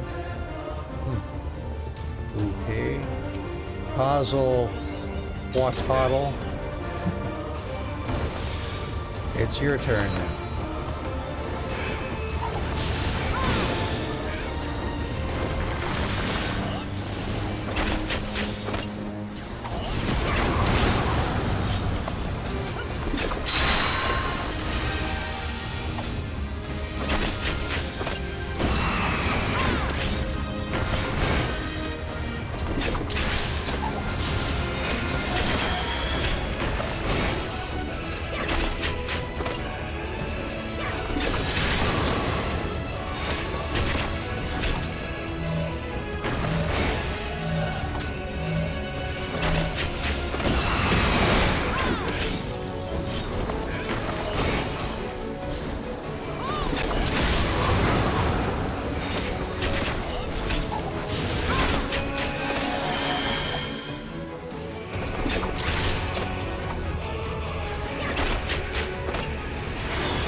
For the House of Levair!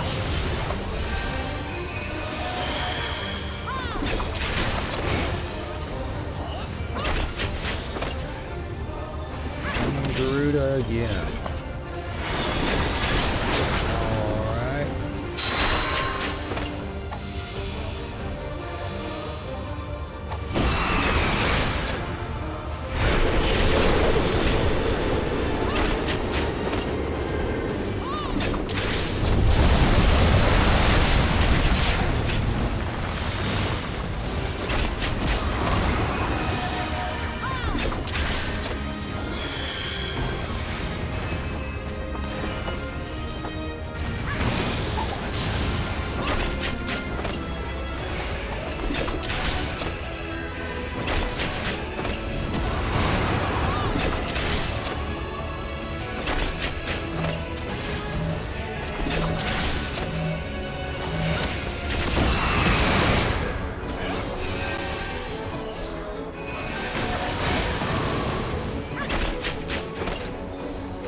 Alright.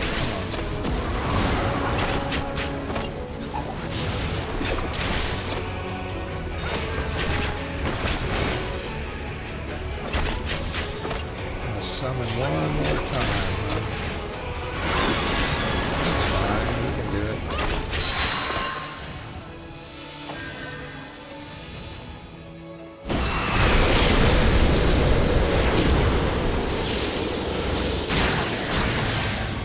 Got him.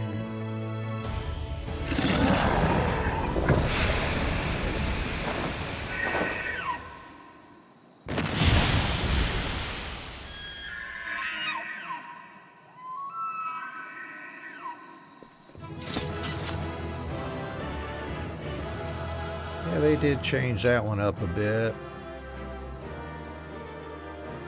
Some of the mechanics anyways.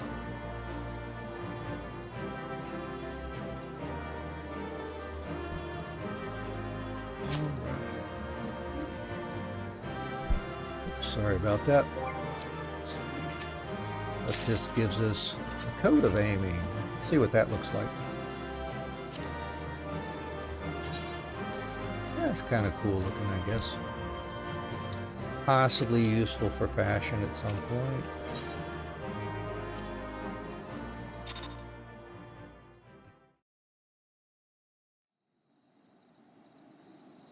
So they were unable to see the ritual to its completion. Then Garuda is no longer a threat, and whatever the Ascians and the Warriors of Darkness were planning has come to naught. But we should not tarry. The Knights have secured our path to safety. Well, well. What do we have here? You'd better not have killed the Primal without us.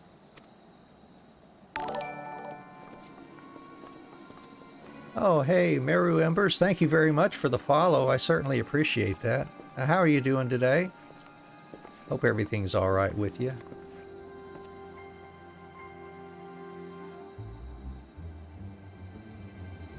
You! Wait, I know you. Still walking, I see. I could have sworn my aim was true. Yeah, day's going well so far. It's just getting started for me, basically. I started the stream, I guess, about, 2 hours ago now. And got a full day ahead of me. No complaints here. We've had some thunderstorms, actually, this morning. Very loud and a lot of lightning, too. Just what is your game? Leading us the long way so these fools could step in and claim our prize? Oh, okay. No. Let's not make hasty accusations. By the look of things, the ritual was proceeding as planned. Oh, I'm in America. I'm in Southeast America, USA. Over close to the East Coast, I guess. We arrived at the appointed hour. 'Twas they who erred.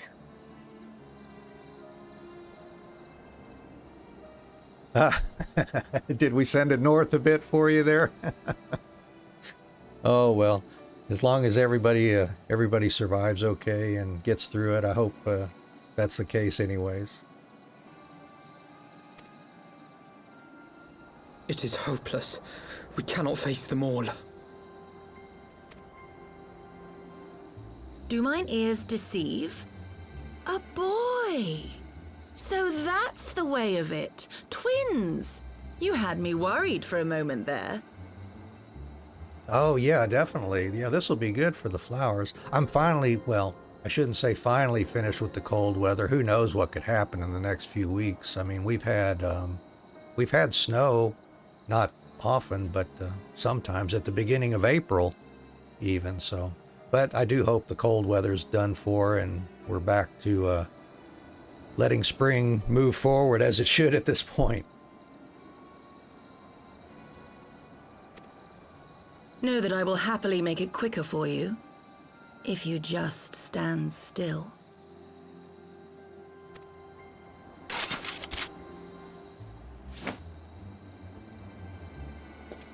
Enough, Jarumul.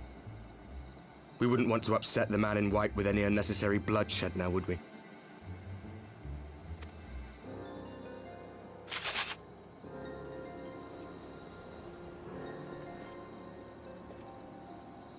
You've been awfully busy since we were kind enough to spare your lives. Yeah, I hope so as well.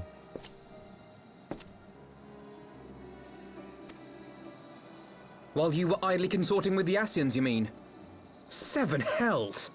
What could you possibly hope to achieve? Do you play Final Fantasy XIV? Do you have some favorites that you enjoy? Should I explain it to you? Very well. Consider it a reward of sorts for beating us here.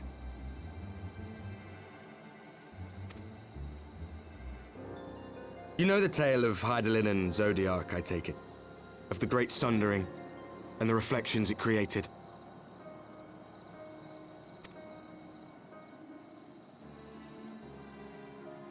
Across 10 and 3 they were divided. Reflections of the source, each possessed of shards of light and dark. Oh, okay, so you do, and your favorite's Suikoden 2. Oh, they're re-releasing it on Steam. Oh, okay. I've never played that series before. I'll have to check it out, see what it's about. I do enjoy the games like Final Fantasy. I can't say I've played every Final Fantasy, but I've played a lot of them. And I like Star Ocean, Valkyrie Profile, a lot of RPGs along those veins, if you can kind of understand how those go. But yeah, I'll have to look up Suikoden and see if that's one I might want to get into. Could play it as a first here on the stream or something. Oh, you love Star Ocean as well? Yeah, I'm currently doing a stream on Wednesdays and Fridays of Infinite Undiscovery, which is another Tri-Ace game, and it's very Star Ocean-like. At least the gameplay is on that. And that's only for the Xbox, came out in 2008. But yeah, I plan to do Star Oceans at some point on stream as well. Don't know, I've got so many to choose from, so many things to pick from. I don't know which I'll do next when I get done with Infinite Undiscovery and Final Fantasy. Star Ocean 2. Yeah, you know, that was my very first Star Ocean. Favorite character was the guy with the two-headed dragon. Oh, yeah, yeah. I want to say Vincent. No, but no, he was... Oh, Alistair? Or no? Something. I can't remember either. Yeah, but yeah, Star Ocean 2. I remember clearly, I guess it was back about the time I got... about the time I got my PlayStation, the original PlayStation. I had picked up Final Fantasy VIII along with the PlayStation. That was my introduction to gaming consoles, basically.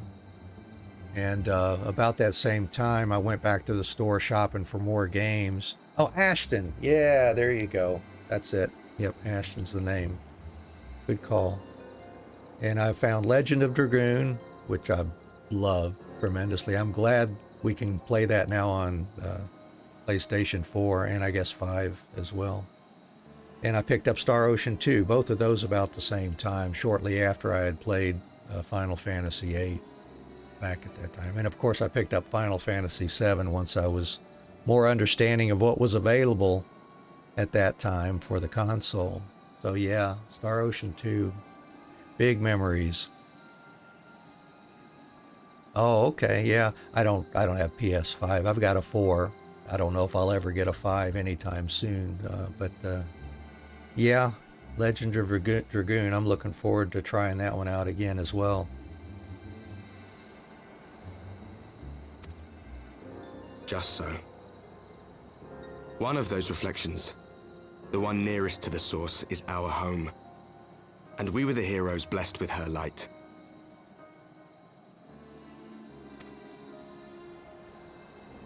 Oh yeah, actually your handle, Meru, that's one of the characters in Legend of Dragoon, isn't it? In ours, the power of light was greater by far.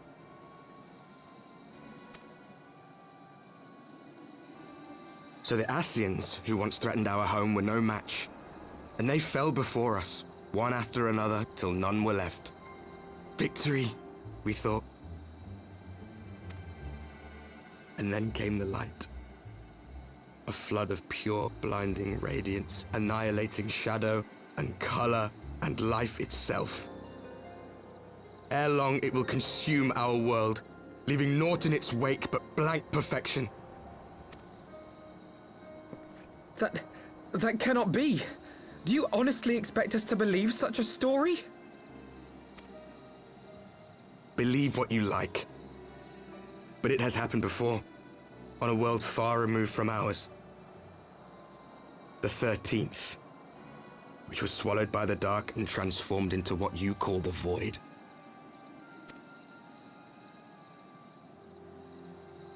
Unchallenged light would condemn us to a similar fate. And so we joined hands with our former enemies, and with their aid came here, to the source. Yeah, they're setting us up for a couple expansions down the road here, for sure.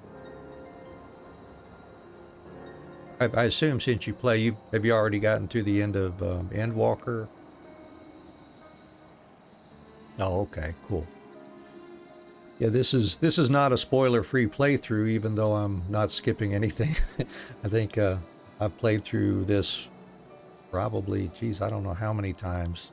At least half a dozen times, you know, just playing through everything. And by all means, you feel free to make any comments you want about the, you know, past, present, or future events here. Oh, cool. All right. Well, are you sticking with a particular job, or are you skipping around jobs as you play through? How are you doing yours? For there is but one way to restore the balance and save our home. The Ardor. Calamitous destruction with the power to break down the barriers between planes and see our worlds rejoined. You would doom our world to save your own? What would even become of us? Of you? Yeah, a Black Mage is one I've played all the way through as too. Yeah, that is interesting though. Yeah, the connections to the Void and all. I stick with DPS jobs. I suck as a tank and as a healer for the most part, so I haven't been brave enough to try to go all the way through, just mainly because of the need to support other players. Oh, you do? Okay, well, different strokes for different folks. You know, we all got to play to our strengths, I suppose. I think one of these days maybe I'll get brave enough and try to tank for a while and see if I can do the mechanics correctly in some of these multi-party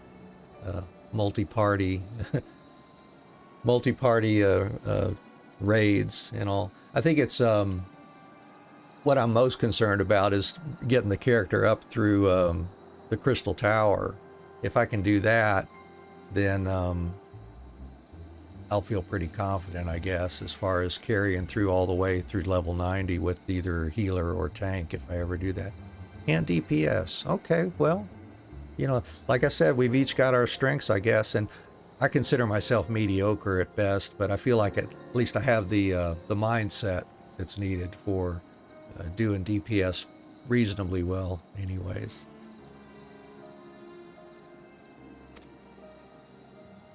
Enough. I tire of talking. So if I catch you on stream and I happen to be doing tank or healer, I'll have to consult you while I'm going through it. You know our cause. You know what is at stake. We are prepared to do whatever it takes. Are you? Yeah, I'll do whatever it takes to move the story forward, so I guess we will be doing whatever. If there is aught you would say, say it. Otherwise, begone. You have no friends here. I see you're writing D&D Final Fantasy XIV campaign, so that's why you're playing it through again. Oh yeah, a lot of lore. Oh man. Boy, that could be pretty rich. You know, a very rich world indeed, I think. That sounds like that would be interesting. I used to play D&D back when I was in college anyways. Once I got out of college, I guess I was busy working more, so didn't really spend too much time doing any gaming there. But yeah, recent years, I'm happy to be able to just kick back and enjoy playing some games now.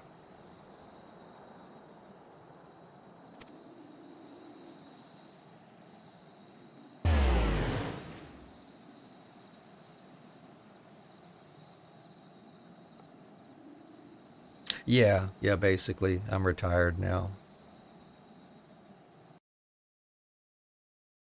So this is what I do in my mornings, every day except Monday currently. I spend 3 hours streaming, going through a 3-hour stream. Yeah, well, you know, with any luck, you know, if things work out for you, maybe you could do it earlier. But yeah, I understand. I was the same way. I've spent a lot of years for sure. So just enjoy your time while you've got it and do whatever you got to do to get there, and stay healthy. That's the important thing. In my opinion, anyways.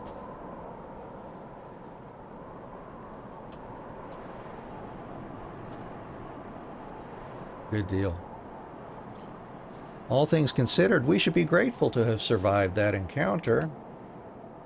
Do you think it could be true that to save their world they must bring ruin to ours? No, No, it matters not. Such wanton destruction is beyond justification. Whatever their reasons, they must be stopped. The sacrifice, the loss, it ends here. Alright, another orchestration roll.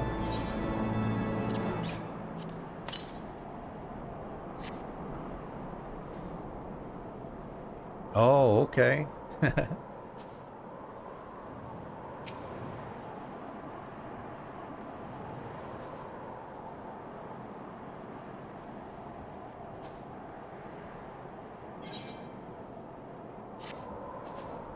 Forgive me, this is neither the time nor the place for idle introspection. The knights can apprise Lord Edmund of our success, and we the Lord Commander. More importantly, I should like to see if my sister's condition has improved. You may take a moment for yourself if you wish. I will be at the congregation.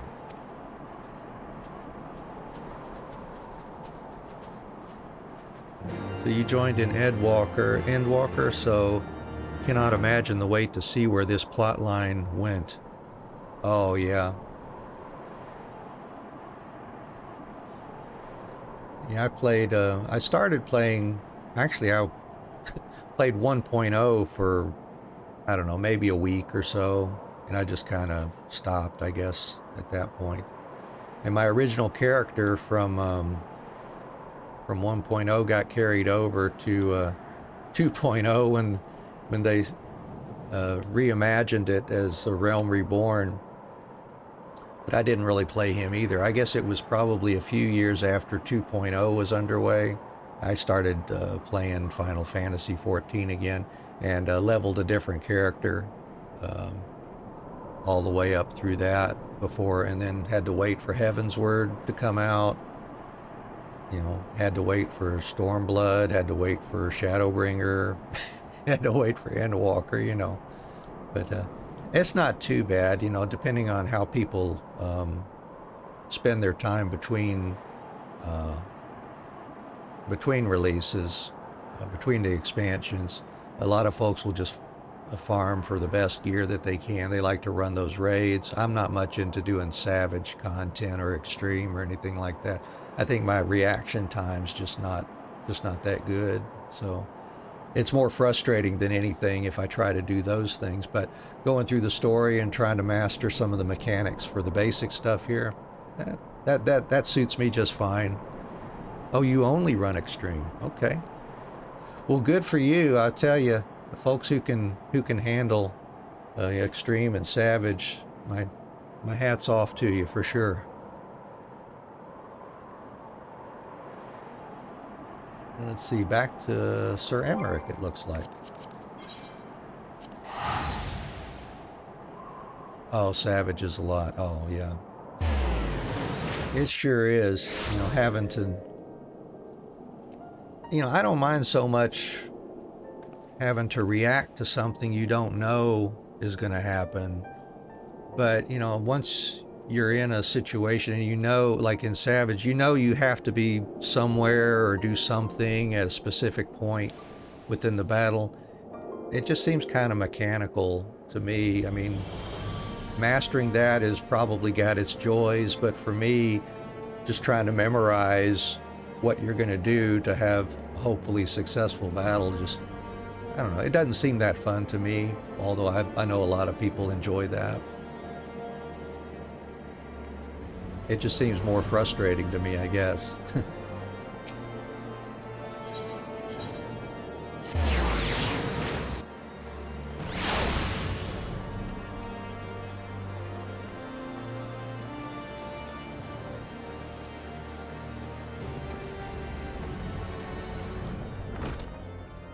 And truth be told, I might be able to handle extreme now. Back when I was... Takes you about a week to get a single clear in extreme. Oh yeah, I heard that. I was overseas playing Final Fantasy a lot, and my internet connection had never been that good. I usually had, you know, poor connections a lot of the time when I was trying to play, so that contributed a lot to some lag that I had to deal with. So I don't know if that was all of it, but that was probably a part of having a bad experience trying to clear more difficult content anyways. But now I've got my internet connection's really good. We've got fiber here at our location, so the ping is nice and short.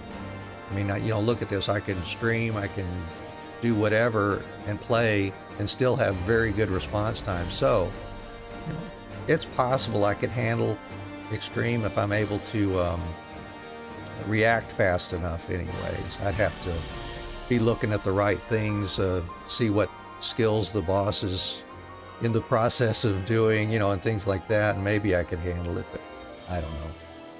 It's not high on my list at this point. And okay, well, thank you, Meru. Appreciate that. If I ever want to try one, I'll be happy to look you up. I'll make an announcement if I'm going to do something like that. And if we happen to link up, that would be great. Thank you very much. It brings me joy to see you safely return to us, Anne. What news from Xelphatol? Well, you see, we kicked a bunch of Ixali butt. Then we were not too late. On behalf of Ishgard, I offer you my deepest thanks. As for we who remained behind, Mistress Ishtola has been tending to Mistress Alisei in your absence, and I am pleased to report that she has regained consciousness. I imagine you have many questions, especially given your recent encounter with the Warriors of Darkness. I know I do. Come, let me show you to her room. Do not worry, her condition is much improved. She is a resilient one, much like her brother.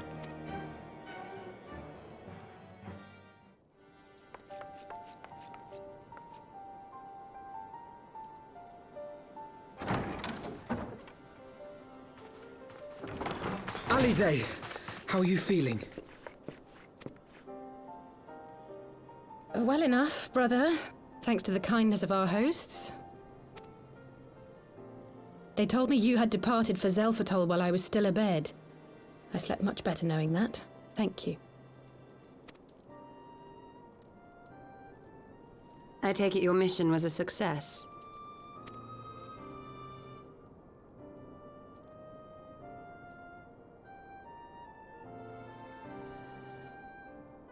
As if we needed any further confirmation that they are in league with the Ascians. But to save another world? I think not. I too thought his story fanciful at first. But it is possible there may be a kernel of truth in all of this. At the very least, none of his claims contradict the word's account. You were following these people, Alizé. Why? During my travels, I had oft enjoyed tales of the Scions and their exploits. But after a time, I began to hear whispers of a gifted and theretofore unknown band of adventurers. Adventurers who had supposedly sworn to travel the realm slaying primals in the Scion's stead. The Warriors of Darkness. And in the course of investigating these rumors, you stumbled upon the Ascians' involvement.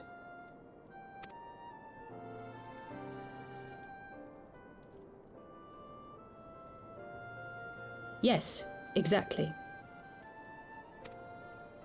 Forgive me, but if these Warriors of Darkness mean to bring about another calamity, to what end do they hunt primals? To prompt an escalation. To deepen the beast tribe's feelings of helplessness and despair, and thereby drive them to summon ever more powerful gods. And lest we forget, these events do not occur in isolation. With their patron deities being slain left and right, the news of man's victory over Nidhogg must surely have sown panic in the minds of the beastmen. 'Tis no wonder they wish to defend themselves.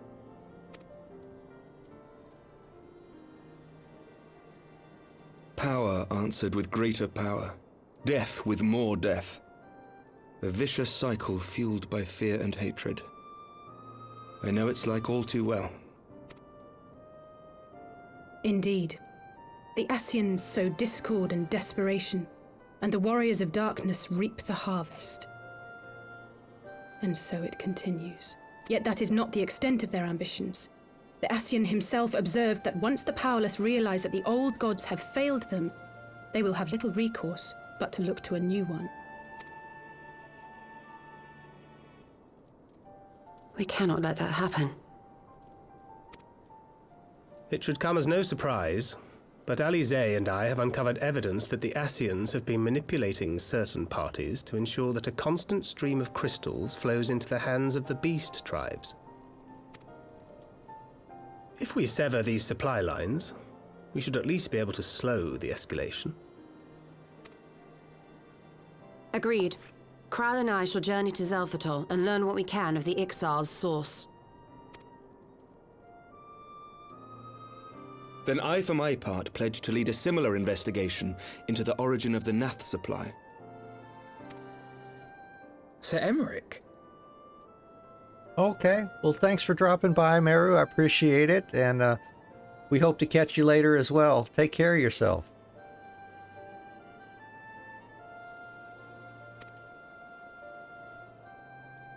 As a member of the Eorzean Alliance, Ishgard is honor-bound to play an active role in maintaining the security of the realm.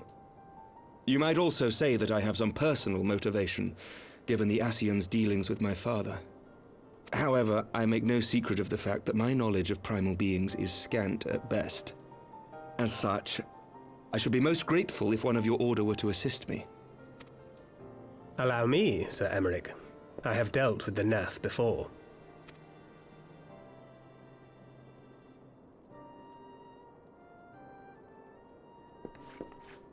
Let us consult with Orianja then.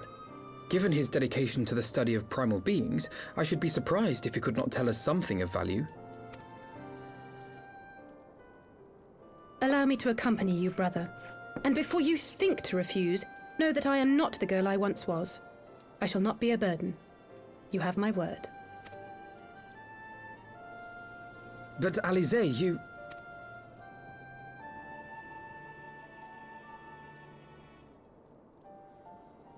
You are more than welcome. After all, it was you who set us upon this path.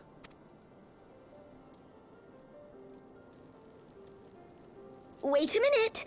I'm afraid I can't allow you to leave just yet. Not until you try on the new outfit I prepared for you.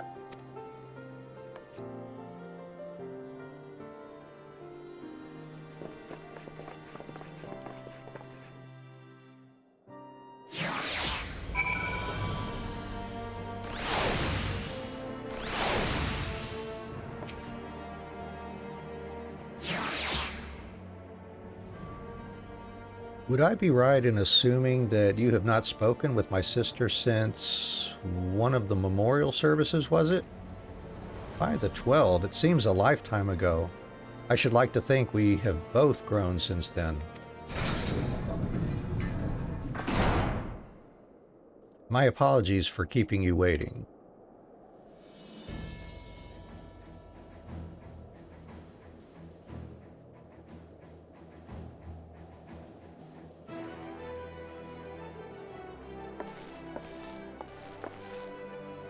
Right then, shall we be off?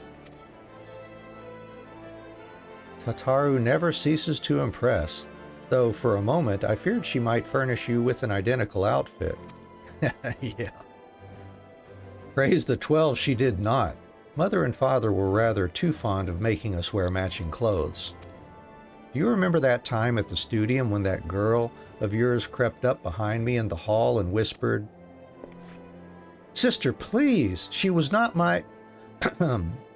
Can we not have this conversation in front of the Warrior of Light? So be it. Another time, perhaps.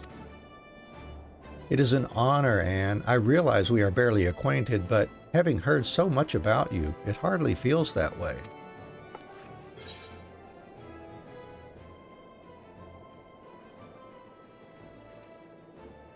I've been meaning to ask about the carriage. Ah, yes, the carriage that so fortuitously arrived to spirit us away from Ul'dah after the banquet. The driver informed me that I had my sister to thank for his presence in Ul'dah. How did you know to send help? Oh, drunken brass blades are even less discreet than sober ones. Unfortunately, by the time I learned of the plot, it was too late to do anything more. Frankly, I'm still amazed Brent managed to find you. New garments aside, I must say that you seem different, more resolute than when last we met. You have the look of a woman who is ready to fight for the future of Eorzea. To the extent of my abilities, perhaps, but I have no delusions of grandeur, nor will I pretend to have found myself or any such thing. I am here today because I would regret it if I weren't, that is all. Fair enough. Let us depart for the Waking Sands then, and see if Urianger can be of assistance.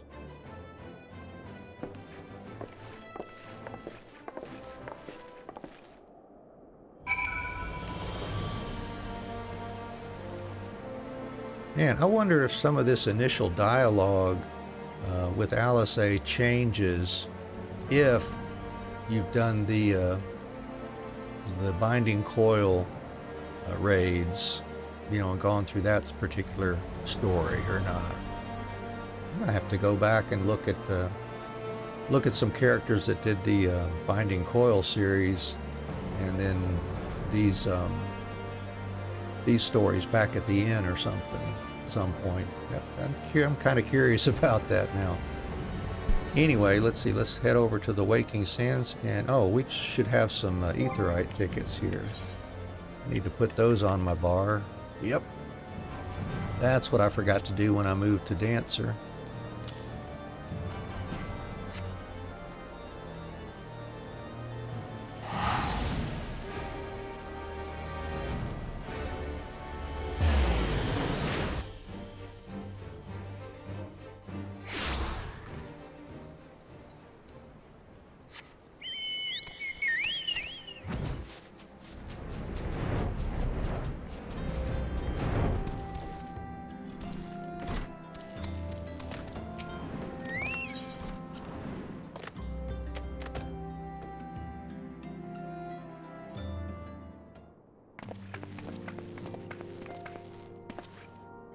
Urianger, apologies for calling upon you unannounced.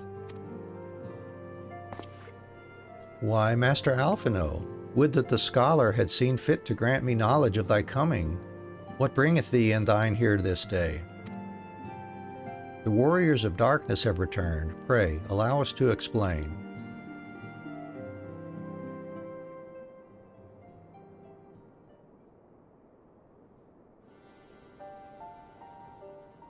I too have heard tales in recent days of primal beings rising up only to be cast down by forces unknown.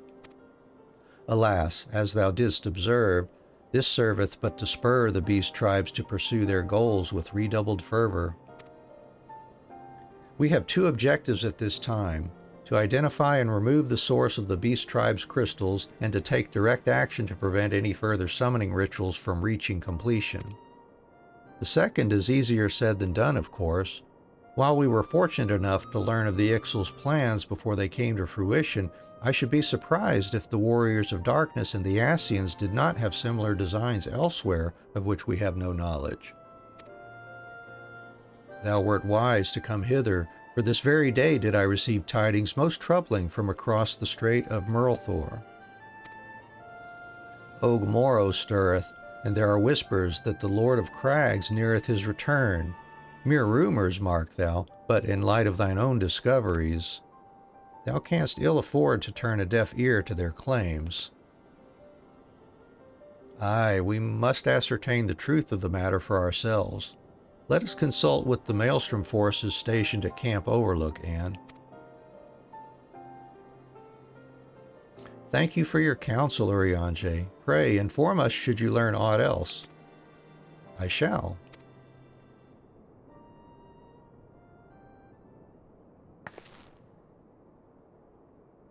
If I may, brother? Urianger, is there anything else you would like to say?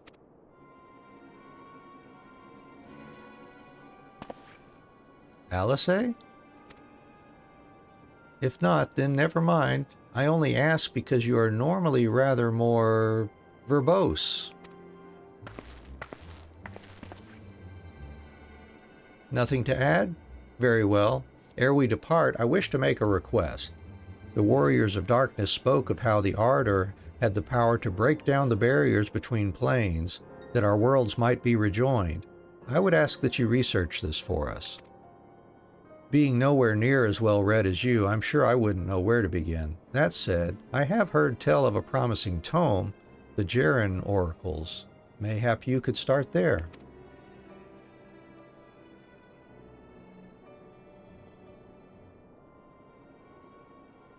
By thy leave.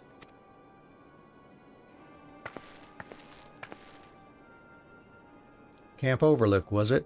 Very well.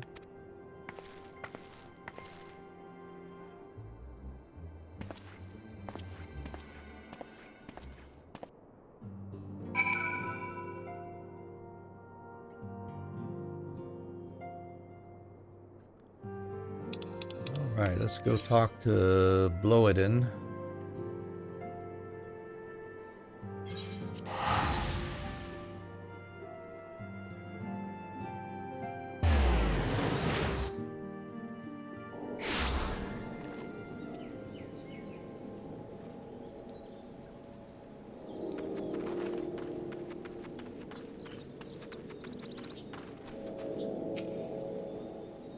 Seven hells. At this rate, I'll have to appeal to Maelstrom Command for reinforcements. Well, fancy that. Just when my kobold problems look like coming to a head, the scions of the Seventh Dawn turn up, itching to pitch in. Bloody brilliant timing is what it is. Right then, let's get to it.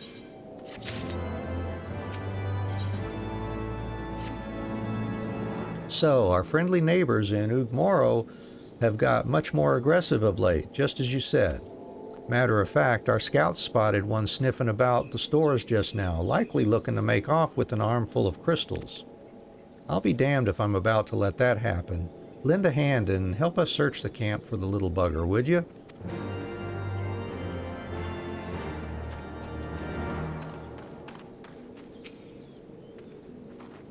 Our Maelstrom friends seem notably more agitated than when first we arrived. Do you happen to know why that might be? A kobold in the camp, you say? That would appear to corroborate Urianger's information, yes, but to be so reckless as to infiltrate a Maelstrom camp and draw attention to their efforts is passing strange. Well, there will be time to think on that later. For the present, we must do everything in our power to prevent Titan summoning, and that means finding and questioning this kobold.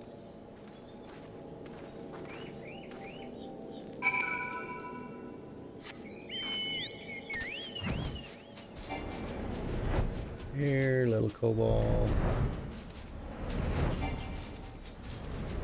Here you are.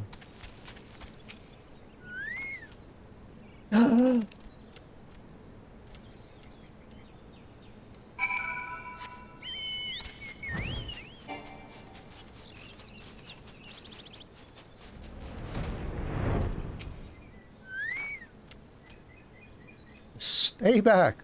Away! Far! Back! I'm not. It's no use. Pointless, hopeless, no use.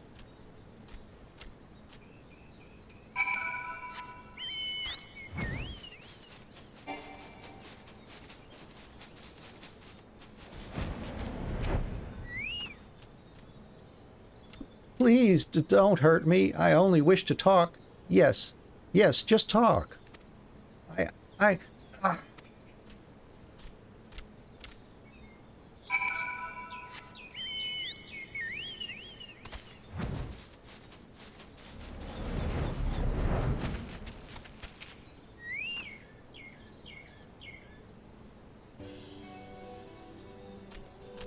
This was a stupid plan. Stupid, stupid, stupid!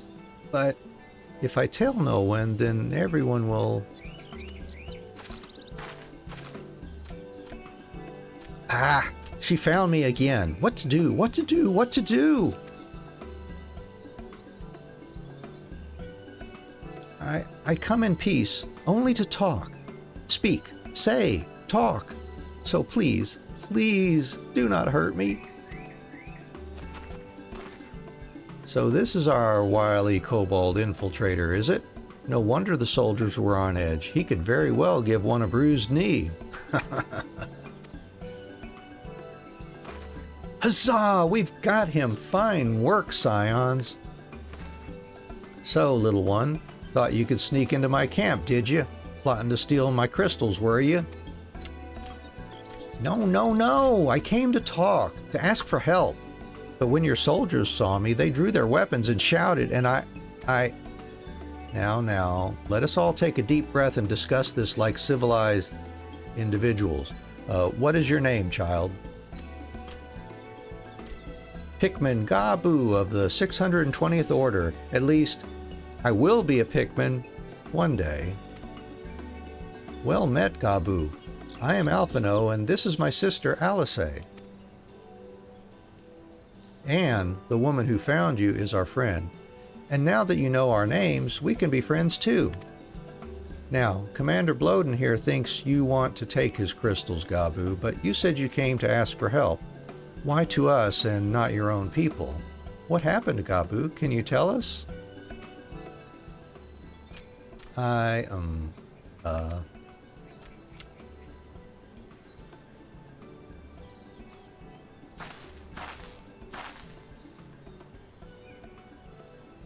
No one is going to hurt you, all right? Not while we're here, I promise.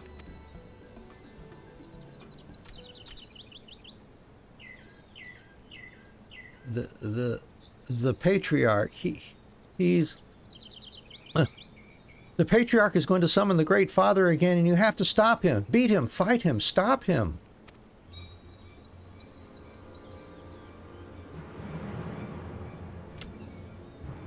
Gabu's parents said they didn't want it, along with many others, but the Patriarch wouldn't listen. He was so angry, raging, fuming, angry. He said that if they didn't have iron in their hearts, they would serve as coke for the furnace. And then the guards took my parents and the others away, and I haven't seen any of them since. Coke for the furnace? I did not want to believe it, but I have heard tales of foci fashioned from the bones of beastmen, which worshippers use in their rituals, hoping to summon more powerful incarnations of their gods. By the 12! That is sickening. No one listens to Gabu, no matter how much he cries, pleads, begs, cries. They do not listen, only talk about punishing the overdwellers and praising the Great Father. Gabu loves the Great Father, but he loves his parents too. So please, help Gabu stop the Patriarch and save his parents.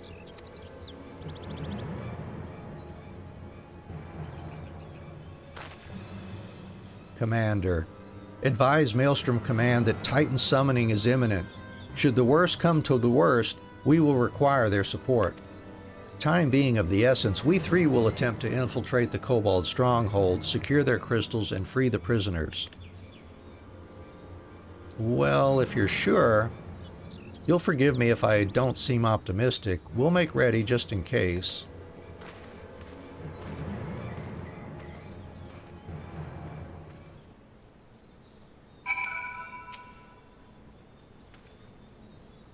I have faith that we may yet stop the ritual. We would surely have detected the associated etheric disturbance had Titan manifested already. But I cannot speak for the prisoners. 12 have mercy that they would even contemplate sacrificing their own flesh and blood. Brothers and sisters, mothers and fathers. Time is of the essence. We must see what else Gabu knows and formulate a plan without further delay.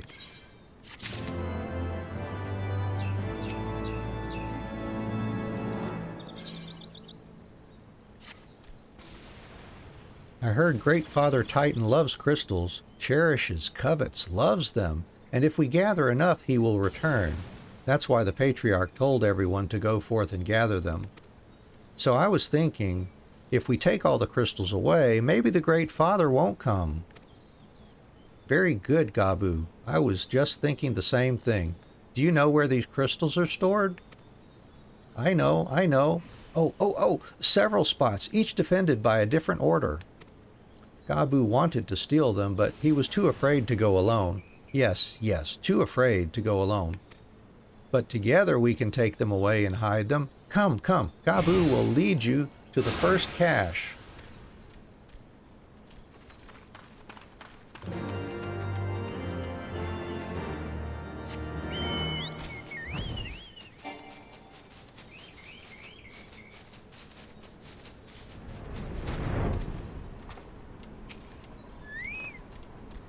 Quickly, quickly.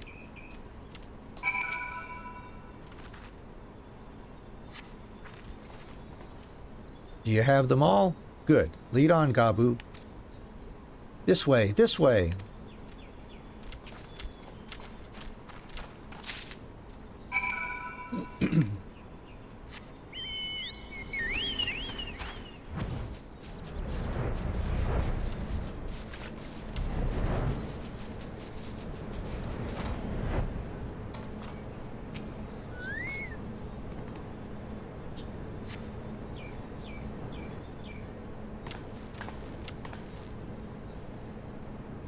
Time is short. If you have the crystals, we should move on to the next cache. Did you hear me, brother? Brother! Aye, it's just that...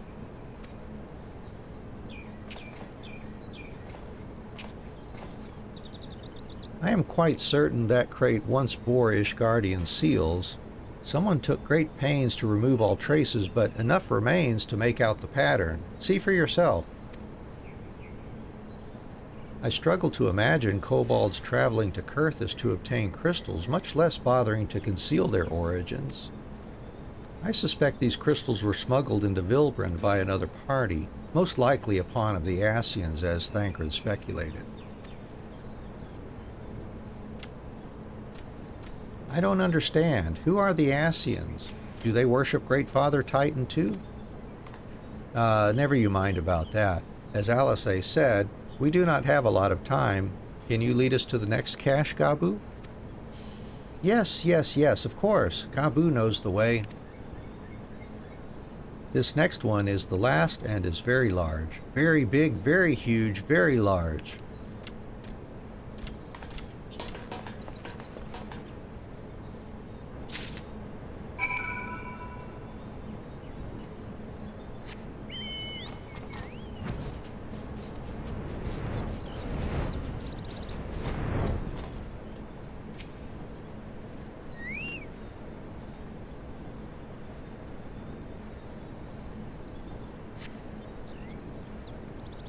So we cast about, but see no sign of the crystals.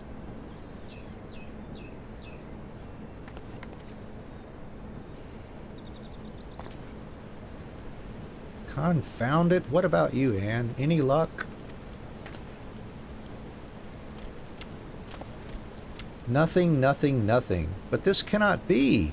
Gabu saw them. Spied, spotted, saw. Think, brother, think. They must have moved them, yes? The question is, where to and why?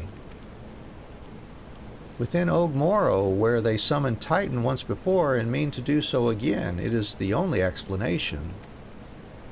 What about Mother and Father and the others? We have to help them. And we will, Gabu, we will. Stay calm. We still have time. They have yet to call for the remaining crates, yes? If they had, then they would have found the other caches empty and sounded the alarm. Nevertheless, I believe the time for stealth has passed. We must breach the navel and seize the remaining crystals. There is no other way to prevent Titan's summoning. But first, give me your crystals that I might deliver them into Commander Bloden's custody. We dare not take them into the bowels of the mountain.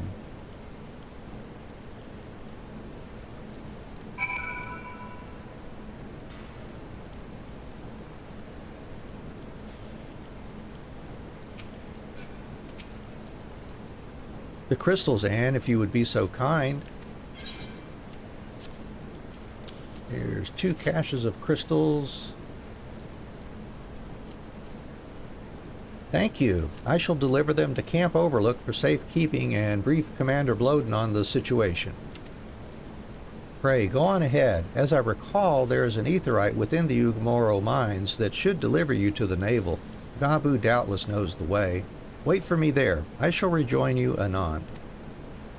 Strange. I would have thought you eager to remain in the thick of the action. But if this is what you would prefer, then Godspeed, brother. This way, this way.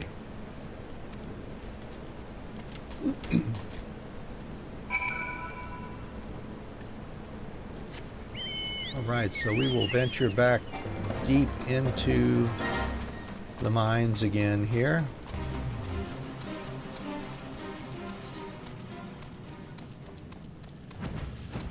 See if we can stop this summoning.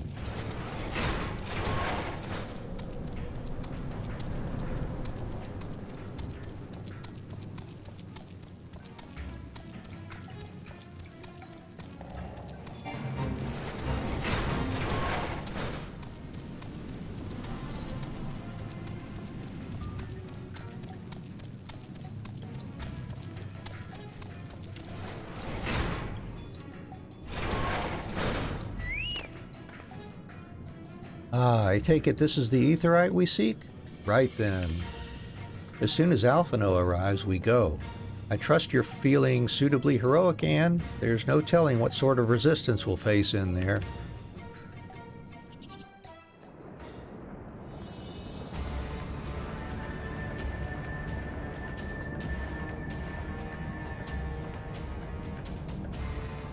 Quickly, you clods, briskly, swiftly, quickly. I will not suffer any further delays.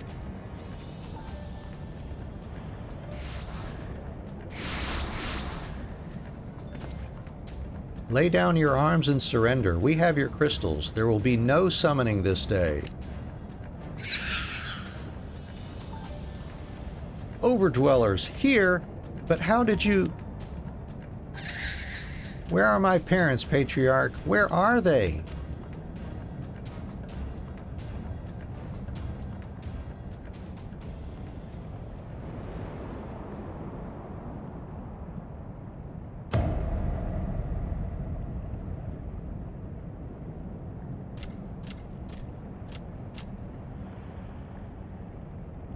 Mother? Father? Coke for the furnace? You monster! How could you?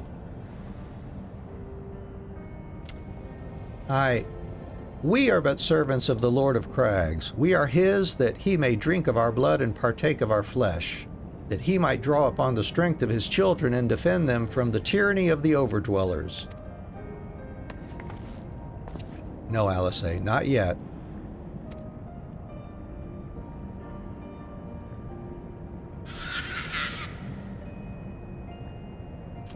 I understand, Patriarch, I do. Your fear, your anger, your hate. You would do anything to protect your people, anything to deliver them from despair, whatever it takes to ensure that those who threaten you can never do so again. But in your single-minded pursuit of this objective, you have brought suffering on your own kith and kin. You have sacrificed the lives of the very people you sought to protect. But it need not be this way, Patriarch.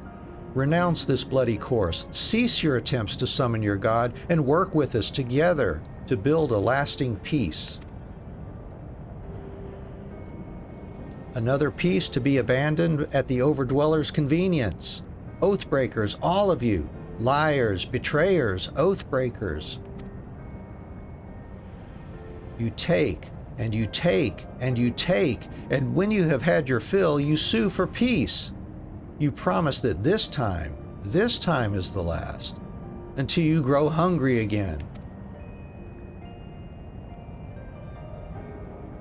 And when we dare to defend ourselves, you declare that this beast tribe cannot be suffered to live, that our God drains the land of ether and brings naught but suffering, death, destruction, suffering upon us all. I will hear no more lies from you and yours, overdweller. You've ruined your own lands. You'll not ruin ours.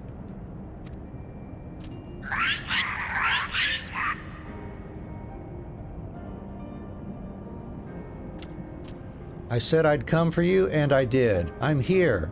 I'm here. I'm here. Say something, please.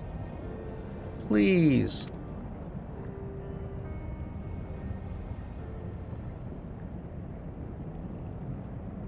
Please!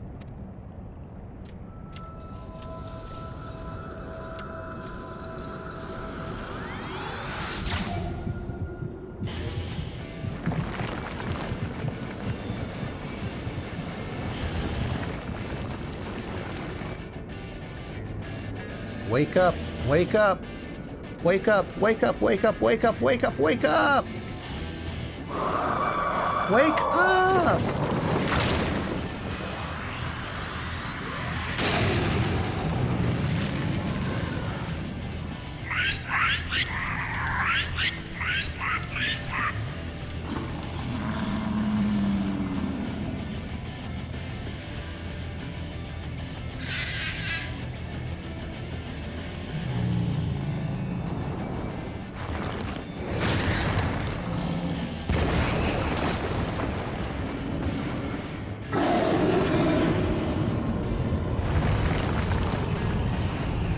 Seven hells.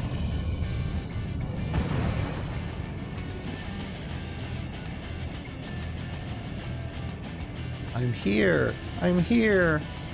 I'm here.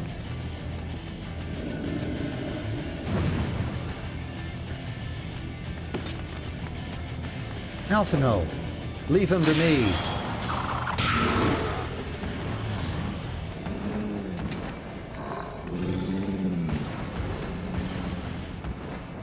We must away.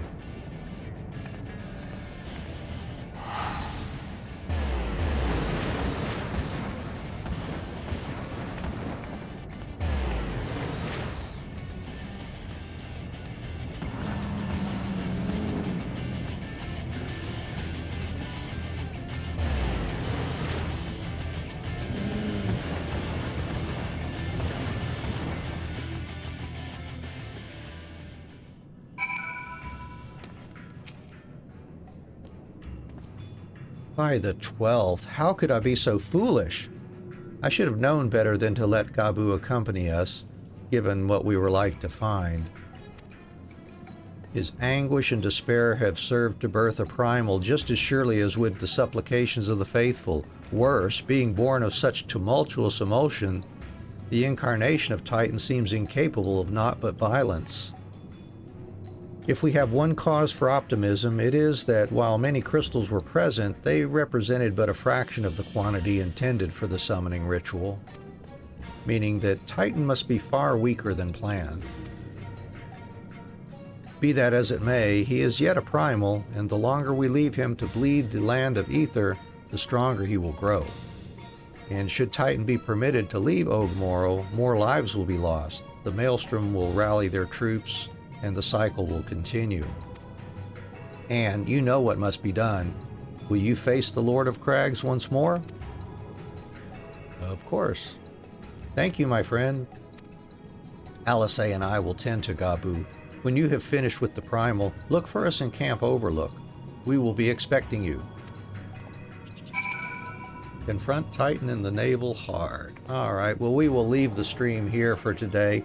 Tomorrow morning we will pick up here and queue up for Titan. But anyways, I appreciate you hanging in here with me today. We always enjoy having you with us. We'll let's see, where are we here? Here we go. Ending the stream for now, but please consider following us and visiting us tomorrow. We'll be here 6:30 a.m. Eastern Time for another 3 hours of streaming. So thank you for your time today. Hope you all have a great morning, afternoon, evening, wherever you happen to be in the world. Take care. Bye-bye.